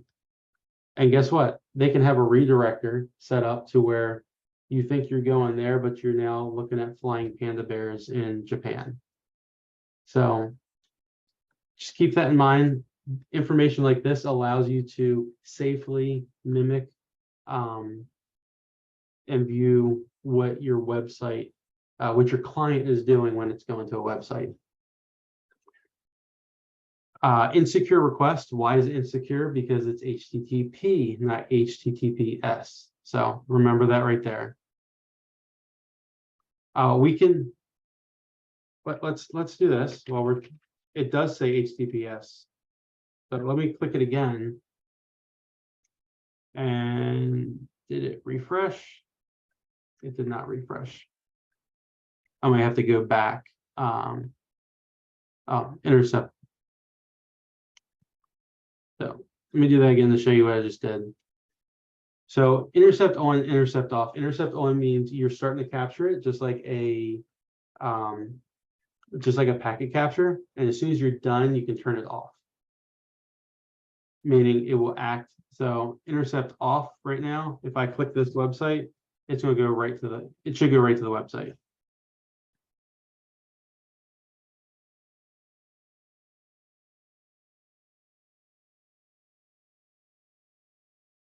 Yeah, it's the Burp Suite browser. Let me turn intercept back on. Let's go right back to where we were. Intercept on. Let's turn that back on. Now we've got our information. Here's the IP address of where we were going. This website allows encoding of gzip. And here's your language. And then the connection was closed right after we went to it. So what else am I going to try to show you? I find the login page. Tony, you know where the login page is for this one? I was looking for this on our break. The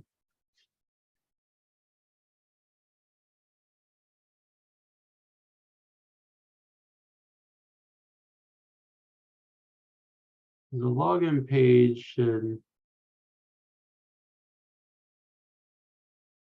This is it. I think this is it.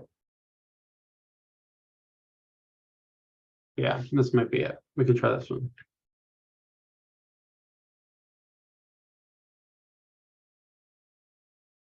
Turn my intercept off again. So I can restart, turn it back on, open a new browser, put in my login information.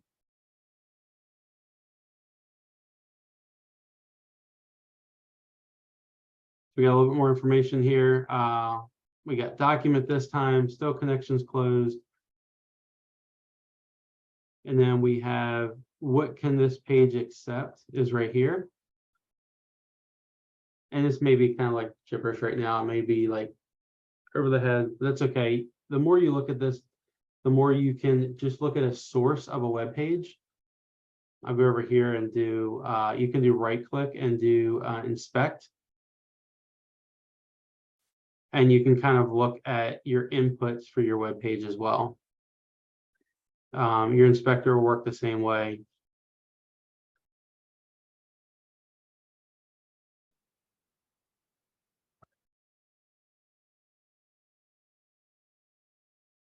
Any questions on Burp Suite intercept right now? It's just capturing what data is being pushed from you, the client, to the server. It's just capturing that information. I want to show you, I want a login page for it to come up. That should have came up with something else.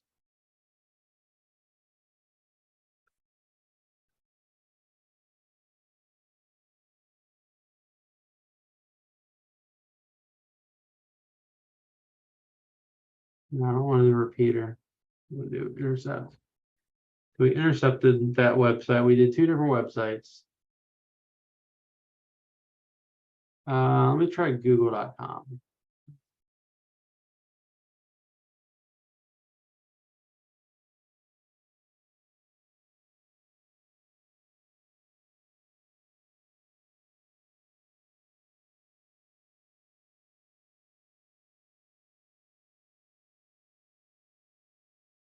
So that worked there. Let's turn intercept back on. Let's do it again.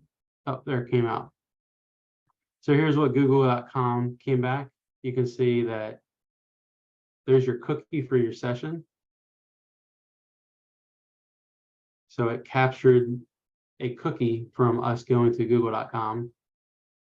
Same information right here. It's going to tell us user agent, which is your browser, what type of system you're on, Linux. Go away. I don't want your password. And here's the data from the website that kicked back at us. Tony, does your instructor guide give us an extra step to do rather than just intercepting a website? I don't think it's giving them enough that they. I'm looking into it to see if I can be able to find where that is. Yeah, there's Because I know in previous times, if you have the Metasploitable 2 VM, that it's already installed on there and it's a self-hosted website for the DVWA thing. So I'm looking to see if it's something like that or if we have to go somewhere else to be able to go ahead and work with DVWA. the next step in this thing, it did say it gave us a repeater. So why would you want to use a repeater? Because you see it says we want to do a GET request. So when I went to the website, what did it give us back? It gave us a post request. So if we do a repeater, and we're going to send, let's go back here to our, where was I? I was under proxy. If I do, I should be able to copy this, go over repeater, okay? And we'll post this back in here, but I'm going to change this first thing up here from a post to a GET. And I'm going to click send. And it should just configure. Go back to the other login page. I think Google's messing me up. Hold on.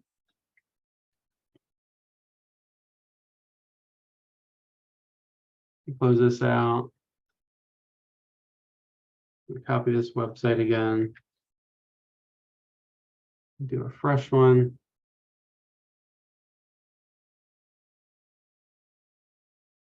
So intercept off.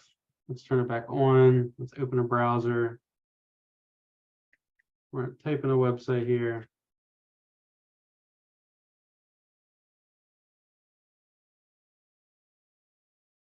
Sorry, I lost my browser. Here we go. Here. There's stuff that can be hidden on websites, and this is why we're walking through this with you. Because just because these do a GET command right here, I may want to copy this. I may want to do a post on it. Go to my repeater.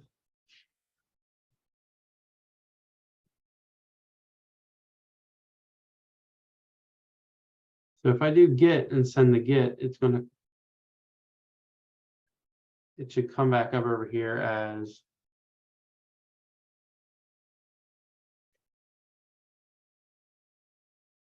that at the bottom.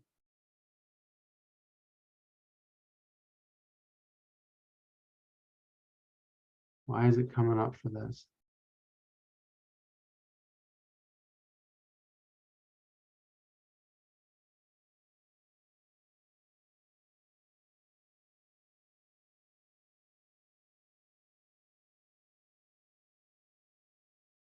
Didn't need to do that.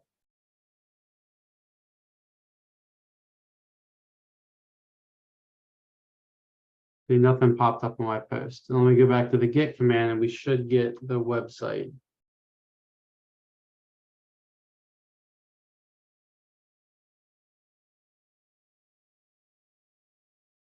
We should be able to view the website over here. It's not popping up.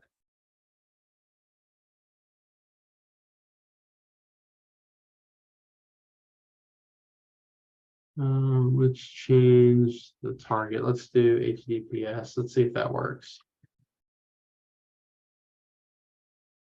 Oh, I can click HTTPS on the bottom.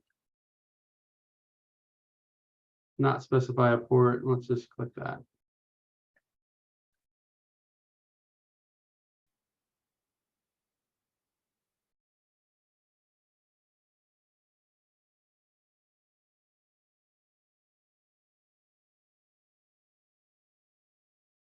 I will find everyone a good example and I will post it in the Slack channel.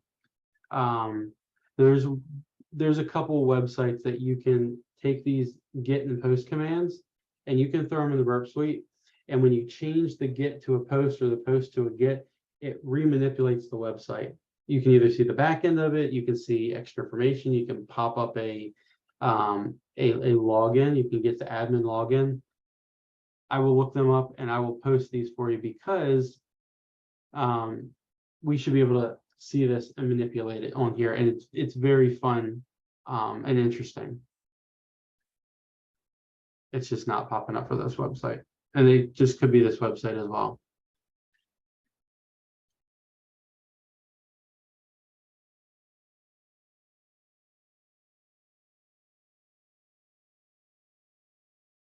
So when we break you out in your groups, research is following with your group. How can websites be more secure from brute force attacks? Guest credential from the form. Yeah, so we want to get you this login so that you can intercept this.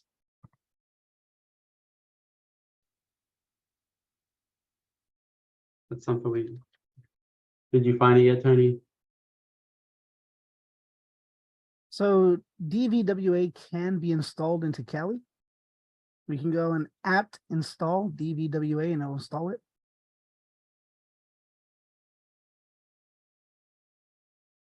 I don't think it's in there by default, so we'd have to go apt install and then DVWA, and it should go ahead and install. It might take a little bit of time.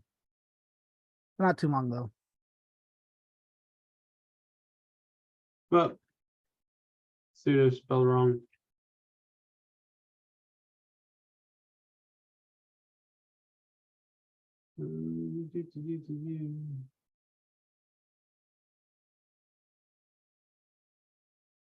Let's see, try let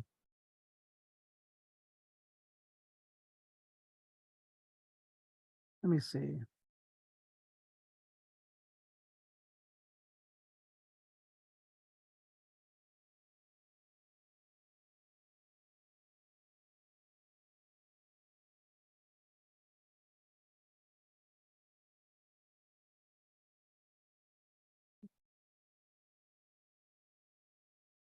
Try switching into the root with the sudo -s because that's how I did it. I was already in the root account. And then I just went apt install and then DVWA. That's a dependency All right. issue. Let me go ahead and share my screen. Go ahead. Oh, you need me to stop. Let me stop. All right, so I'm going to go ahead and share my screen. You'll notice this is what I was showing you guys earlier. Remember, we tried to be able to go ahead and start up Nessus, and it gave us the error that, hey, Nessus wasn't installed on this one. So this is the one for the web vulnerabilities lab, right? So if you open up Kali in web vulnerabilities, maybe that's the difference in why it was able to install here and it wasn't able to install on the other one. But you'll notice right here, to start the service, it's DVWA start. So I tried that and it said, hey, that cannot be found. So that's how I saw that our Kali doesn't have DVWA installed, right? So then what I did was exactly what we were saying, right? While in our root account, so that way we'd have the proper permissions, I went ahead and did apt, so apt, and then install DVWA. then it's going to go ahead and it should be able to go just like we see right here, where it's going to run through the different things. It's going to try and be able to install this. I believe somewhere in here, here it is. It actually asks you after it goes and retrieves the stuff. Hey, this is going to take up some space on your machine. Do you want to install this? So I hit yes, right? We see then it goes through all the different repositories. It took some time to be able to install, but then I was able to go ahead and install it. Then I was able to go ahead and start it up, right? So dvwa-start. That's how you're going to go ahead and start the service once you've done installing it, right? So for this next exercise, we're going to have you go ahead, take some time, install it like we just showed you, and then go ahead and start it up, right? dvwa-start. And then it should be able to open up in a web browser. So you'll see right here, here is dvwa. You'll notice it's on the right here. If we look at our web browser thing, we have it as our IP address 127.0.0.1. If you recall, that's our loopback address, right? That's how we refer to ourselves. And then it looks like it's using port number 42001. So 42,001, right? And so then once we go there, we see here is our DVWA. What does that stand for? It is a damn vulnerable web application. So this is a specific website built to be vulnerable, so we can be able to test out these different ways of exploiting these vulnerabilities and how we can defend against them, right? So what are we going to do? We're going to go down here, right? So once you scroll down towards the bottom, let's see. Let me go ahead and go up just a little bit. We're going to see right here, DVWA security, right? So it's towards the bottom of all this stuff. We'll see that what it has on the left is the different categories of the vulnerabilities we're going to be exploring, right? So we see, for example, we'll probably go ahead and start, I believe, if we take a look at the stuff for this exercise, we're going to start with the brute force portion, right? But there's brute force, there's command injection, CSRF, file inclusion, file upload, and so on and so forth. So there's a ton of ways that our web applications can be vulnerable. So each one of these is a different sort of a category, right? So if we scroll down, we'll see DVWA security. We can click there, and then we can be able to choose the different levels of security that we have, right? So right now it's set to impossible. This is supposed to make it so that it's impossible to exploit this, right? It's supposed to be able to be that the security is that high, right?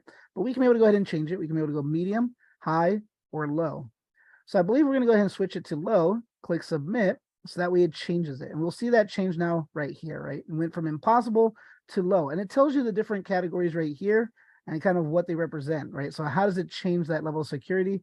And then we can go to brute force, and we're going to see here is that login page that Justin was kind of trying to be able to show us, right? That we can be able to look at the login page and then just see what is happening, right? So here, we're going to go ahead and take a look at this with our Burp Suite to see if we type in something for the username, if we type in something for the password, what is it doing? What can we see on the client side that Burp Suite can capture? They can be able to help us kind of figure out what is a username and password that this website will accept, right? So depending on how we set things up with our website, that might be easily accessible for people to take a look at and be able to figure out, right? All right, in the chat, Alex goes ahead and typed in the command that you guys might be able to use to be able to install DVWA. And then Willie says, when I want to install DVWA, the terminal tells me it failed to fetch, and it says 404 not found. But they can ping that IP. It might be that the repositories need to be updated. Make sure, first of all, that you're using the Kali version, right? The Kali VM that's in our web vulnerability section, right? Because there's two different ones. Earlier today, we were using the reconnaissance labs, right? And so the Kali in that machine is a little bit different than the Kali that's going to be running in our web vulnerabilities lab, right? There are two different versions of the operating system. So one's newer than the other. So make sure you're using the one from the web vulnerabilities, and it should be able to work. If not, let us know so we can be able to go ahead and see what we can do to be able to go ahead and update. You might need to do something like, I think it's apt update. So you might Yeah, need it to be should able to be do apt something like that. update and then apt upgrade. I'm doing the upgrade and the update on mine right now just to see how long it's taken, because I think, yeah, the repository for that dependency is not in there for the current version, which it Right. should be. So DVWA is not a new application. But yeah, it should have been easily to, apt install DVWA should have worked. right. So if you're having that issue, make sure you're using the right one. If it's still giving you that issue, Irving's gone ahead and typed it into the chat. Apt get update. You could try that. And then, of course, after you're done updating, you could try upgrading as well. But with the update, it should be enough to be able to get the repositories to the newest version. So that way you can be able to go ahead and then be able to follow that up with then trying to be able to go ahead and do that apt install and then DVWA, and it should be able to do it. So once you've updated the repositories, it should be able to recognize, it should be able to connect, install the software. So again, before we have you go into the breakout rooms, what are we doing? You can be able to go ahead and install DVWA, right? So apt install DVWA. It's going to run for a little bit. Then it's going to ask you, hey, do you really want to make sure that you do you really want to install this, right? It's going to tell you how much space it's going to take up. We'll just say yes. I'll go through the rest of it. It'll take a few minutes, not too long though. It'll finish installing, and then you can start it with DVWA-start. And then I believe it'll go ahead and connect on its own, right? So you can be able to go ahead and have the web browser open. It should be able to go ahead and connect. If not, just go ahead and refer to it yourself, right? So 127.0.0.1 and then colon 42,001, right? So I'll type that into the chat.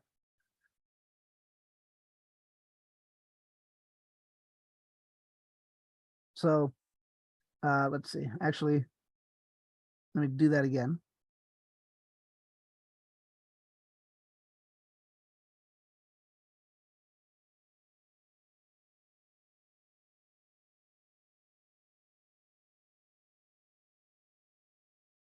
And then once you go there, you should be able to kind of like how we're seeing, right? Be able to get into the web interface for DVWA. And then once you're there, again, we were going to want to scroll down to go to security. And then let me double check. I want to go ahead and take a look at our LMS real quick and double check that we want to go to the low security setting. So yeah, it tells us on step number 3, we want to go to that security setting, change it to low. And then once we go ahead, it should start off kind of like how we saw that it was already at impossible. So we're going to go to low, submit. Once you've changed that security setting, it should be that up here, it tells you that yes, it's currently set to low. Then we can click to brute force. And then we're going to go ahead and start up our burp suite and try to be able to see if we can be able to go ahead and get it to here and work with our username and password information to try and see how we can be able to figure out to be able to go ahead and get that information, how we can intercept it so we can be able to do something with that, right? And so you can be able to follow the steps that are there in our LMS to try and see how we can exploit that through a brute force method. Any questions so far on that?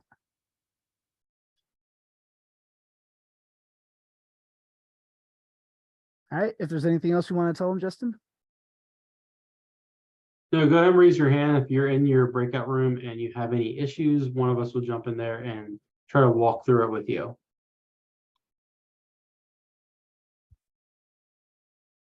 All right. Let's see. Henry in the chat says that we install the package with all the default settings and install Kismet set UID root. You should be able to just do kind of what we were walking you through right now, right? Once you've updated it or whatever, if you need to do that, just apt install DVWA, and it should be able to go ahead and just ask you, it's going to take up this much space on your drive. Do you want to? And then say yes. And it shouldn't really be asking you to install anything else. It did for mine, Tony. Like it just did the full upgrade. You can just hit the escape key or cancel and you should be able to bypass that one. All right, excellent. All right, any other excellent questions or any other things like that that are popping up that we need to address before you open up the breakout rooms?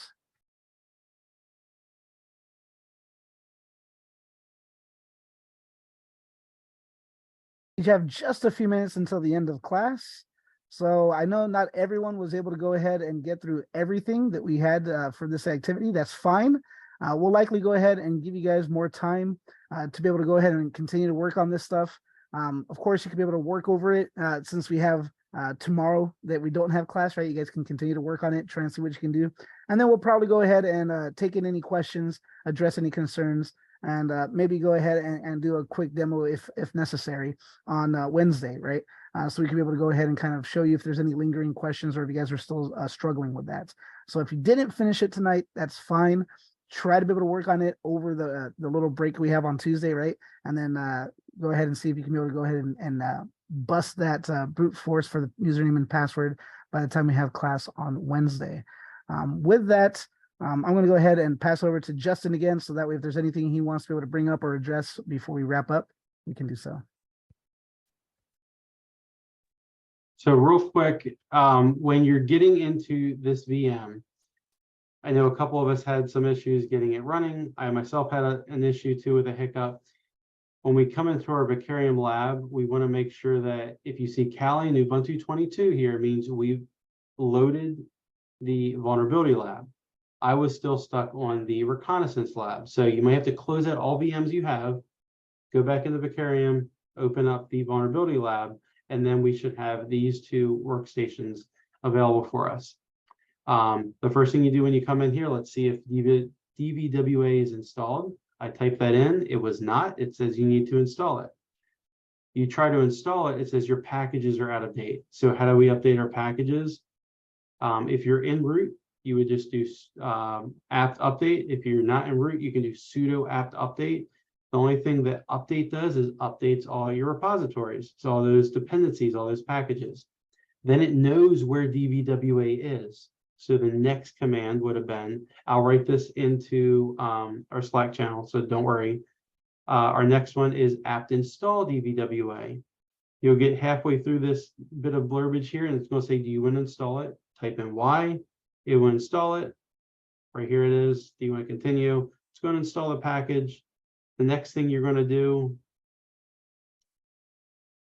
is you're going to type in DVWA pack start. It's going to go back to the main prompt, and then your window should pop up. Yes, Mr. Ryan, what can I help you with?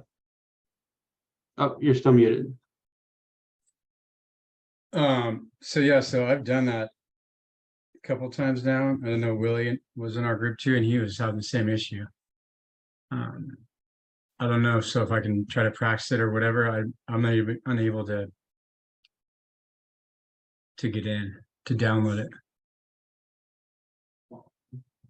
Two things we can try. One thing is after we get off here, you can reboot your whole VM. You can log out, log back in, and try to get a fresh instance of it.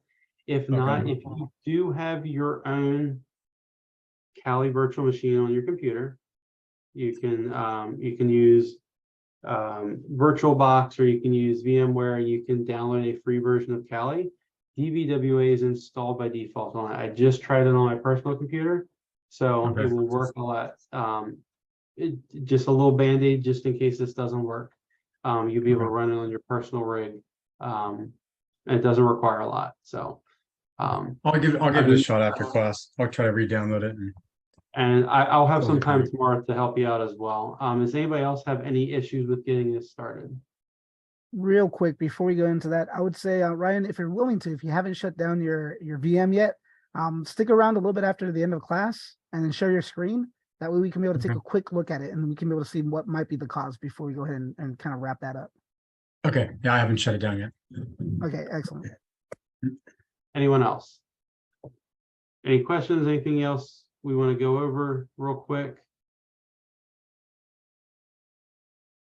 I don't see any other hands raised.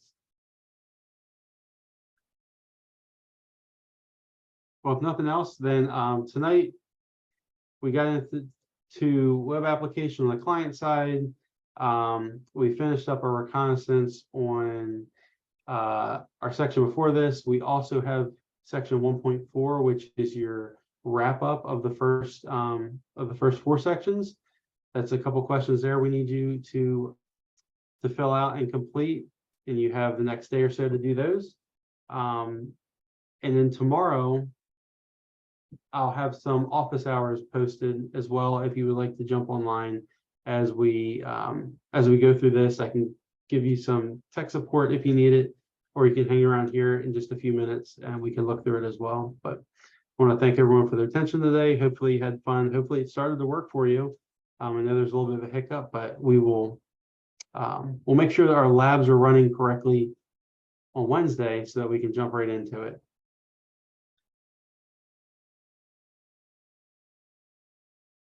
Back over to you, Tony. All right.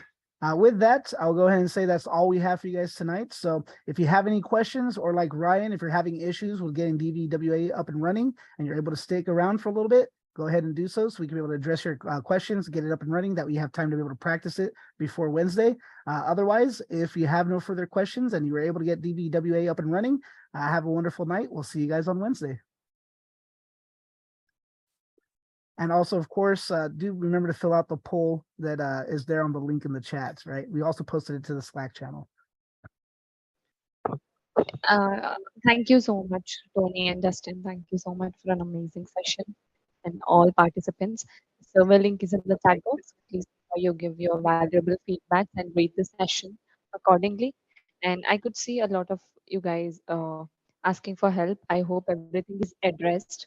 If not, we'll surely look into that in our next session. Thank you so much, everyone.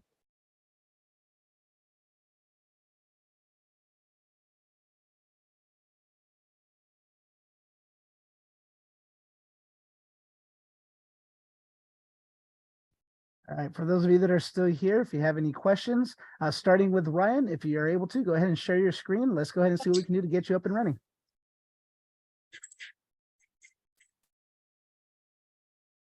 Can you guys see that? Yep, we got it. Okay. So I did notice I did have two of these windows open. I remember you telling Robbie. But Yeah, the reason I I'm told him to close it because he was still installing something. So I want to cancel that process. okay, then I closed that one out, tried it all again, and then it didn't work. So I'm just kind of just starting fresh right now. Was seeing if you guys can walk me through it. So Can you quickly pull up where your Vicarium is to make sure we are on the correct VMs? Your Vicarium tab. where is that? I think he's talking the practice labs tab that you have on the top left there. Oh, sorry. Yeah, we're still in recon. Oh, So go to you'll vulnerabilities. notice, yep, that's probably going to be the main issue of why you're having Ah. that trouble. So we want to be in the vulnerabilities one. And Then if I you can click pop- on your two tabs at the top, please, your Kali and your Windows VM. Yep, close those out because we don't need to be connected to those anymore. That's probably the whole. Well, can almost guarantee that's the whole issue. Okay, That was Yep, my there you issue, go. right? it was. Yep. So Pam, you got yours installed, right? Yeah. Okay. Excellent. Okay, well then I can do that. Then that's on me. Sorry about that, John. I did the same thing. I launched the vulnerability one. I went back in there, refreshed the page, and it went back on reconnaissance. So Okay. it was just an attention to detail thing that I did wrong while I was having the hiccup just a little while ago as well. All right, myself as well. So all right, well then I'll try it. And if there's any issues, then I can reach out to you tomorrow. Yeah, reach out in Excellent. Slack and we'll get back to you. Absolutely. Okay, Mhm. Thank you very much for your time. I appreciate it. You guys have a great night. All right. You Thank do the you. same. Everyone else good? Need any help? Right. I was trying to do the brute force attack and was having some issues. I don't know if you want me to wait till next class for that one. What do you think, Justin? You know what? I want to say keep trying it. And I think at the beginning of the class on Wednesday, we'll then quickly walk through each of these steps just to recap it. I'm thinking that I jumped into one group, I can't remember which group, they just need to refresh their screen and it started working. So just remember when you are capturing something, right? So I did that little, you turn your interceptor on and off, right? You're capturing your data, it turns blue. So if you want to go to the next page, turn it off so you can actually get to the login page, then turn it back on, then type in your username and password, and then you'll see it kick over to Burp Suite. If you're clicking anything on the Burp Suite browser and it's not putting any information over because you're like, well, I want to switch security settings from like extreme to low, you need to turn off that the interceptor button so that you can actually interact with the website, if that makes sense. No, that makes sense. I'll try it again. I think it's like it delivered the payload and everything. Like I was able to get everything set up correctly. And I tried to make sure the payload included, because you have to do a custom list. You can't like import a list in the community version of it. And I tried to make sure it included what it says the default username and password is in, but it doesn't look like it had success, or maybe I'm not reading the thing right. I'll wait till next week. I'll try it again. And not till next week, next class, Wednesday. Okay, absolutely. We're around, so I want to give you the opportunity to play around with it and see if you can figure it out, because that's 9/10 of the battle, is trying to figure it out on your own. But if not, we're definitely going to go over it first thing on Wednesday. Just run through it real quick. Cool. Thanks, guys. Well, thank you. Robbie, welcome. will you? Anybody? Good? I also had like a more general question, but if anybody else has something about the exercise, please feel free to go first. I feel like that would probably take priority. But Willie, if you have a question, go for it.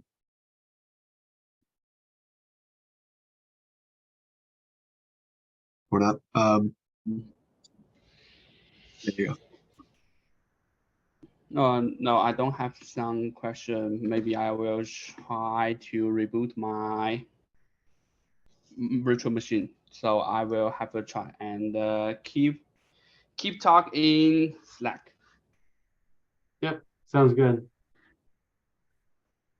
Bye. Good night.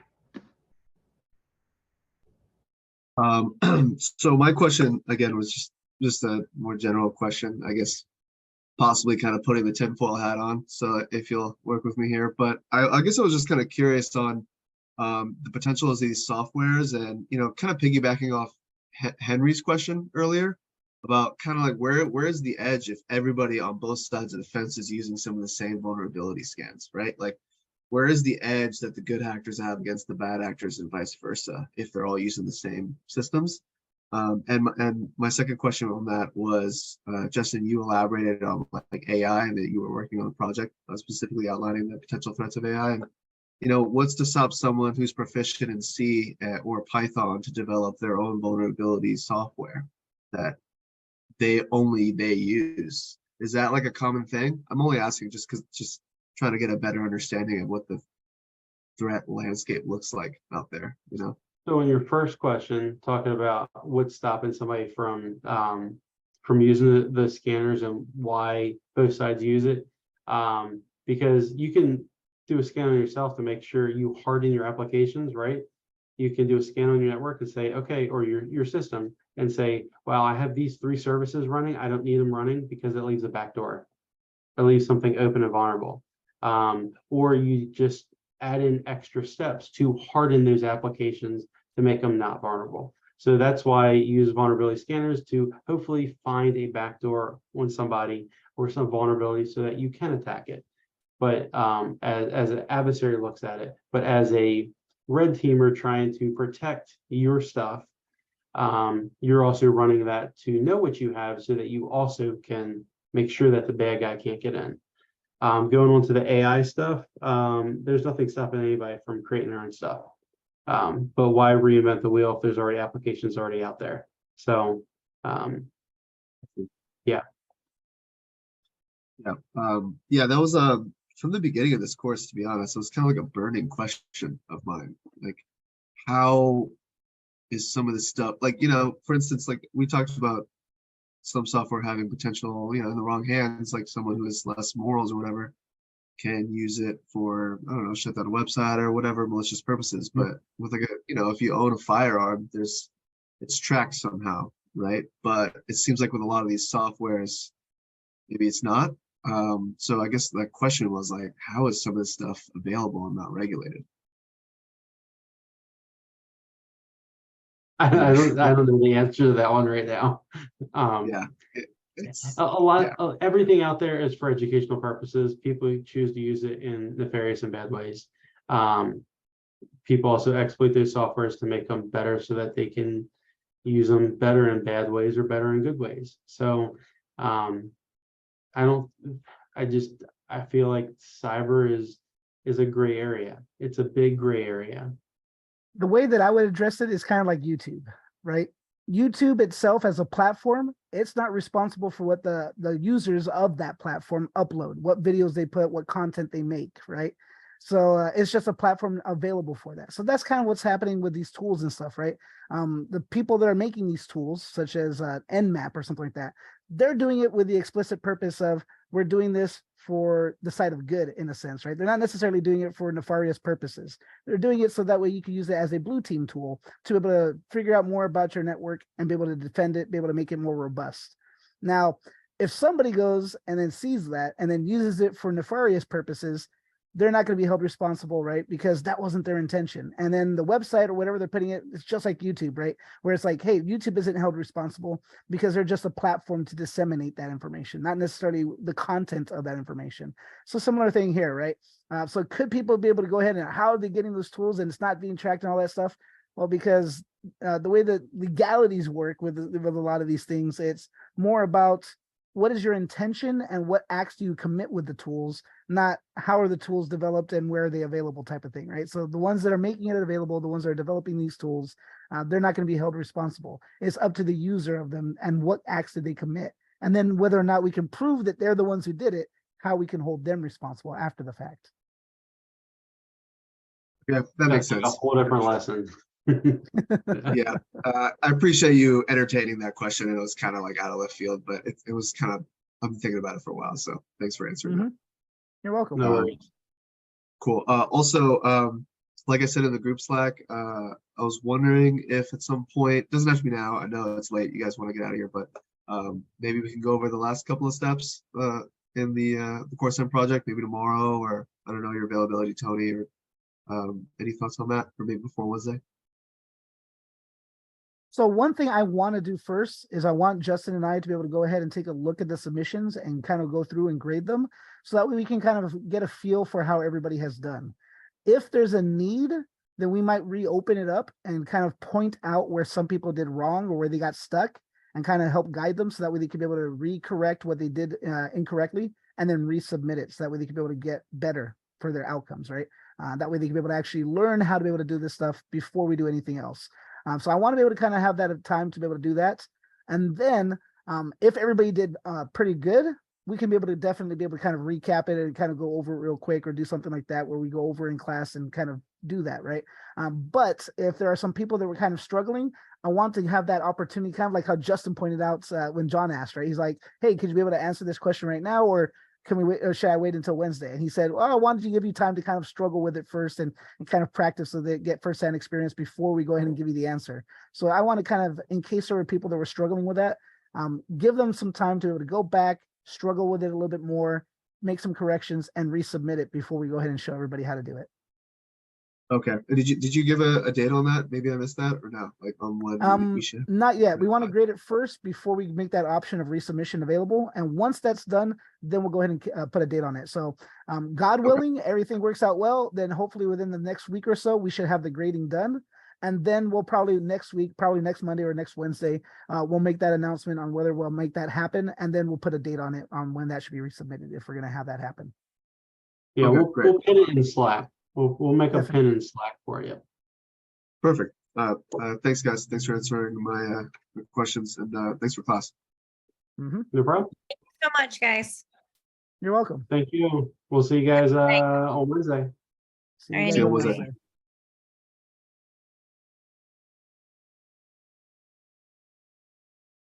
All right.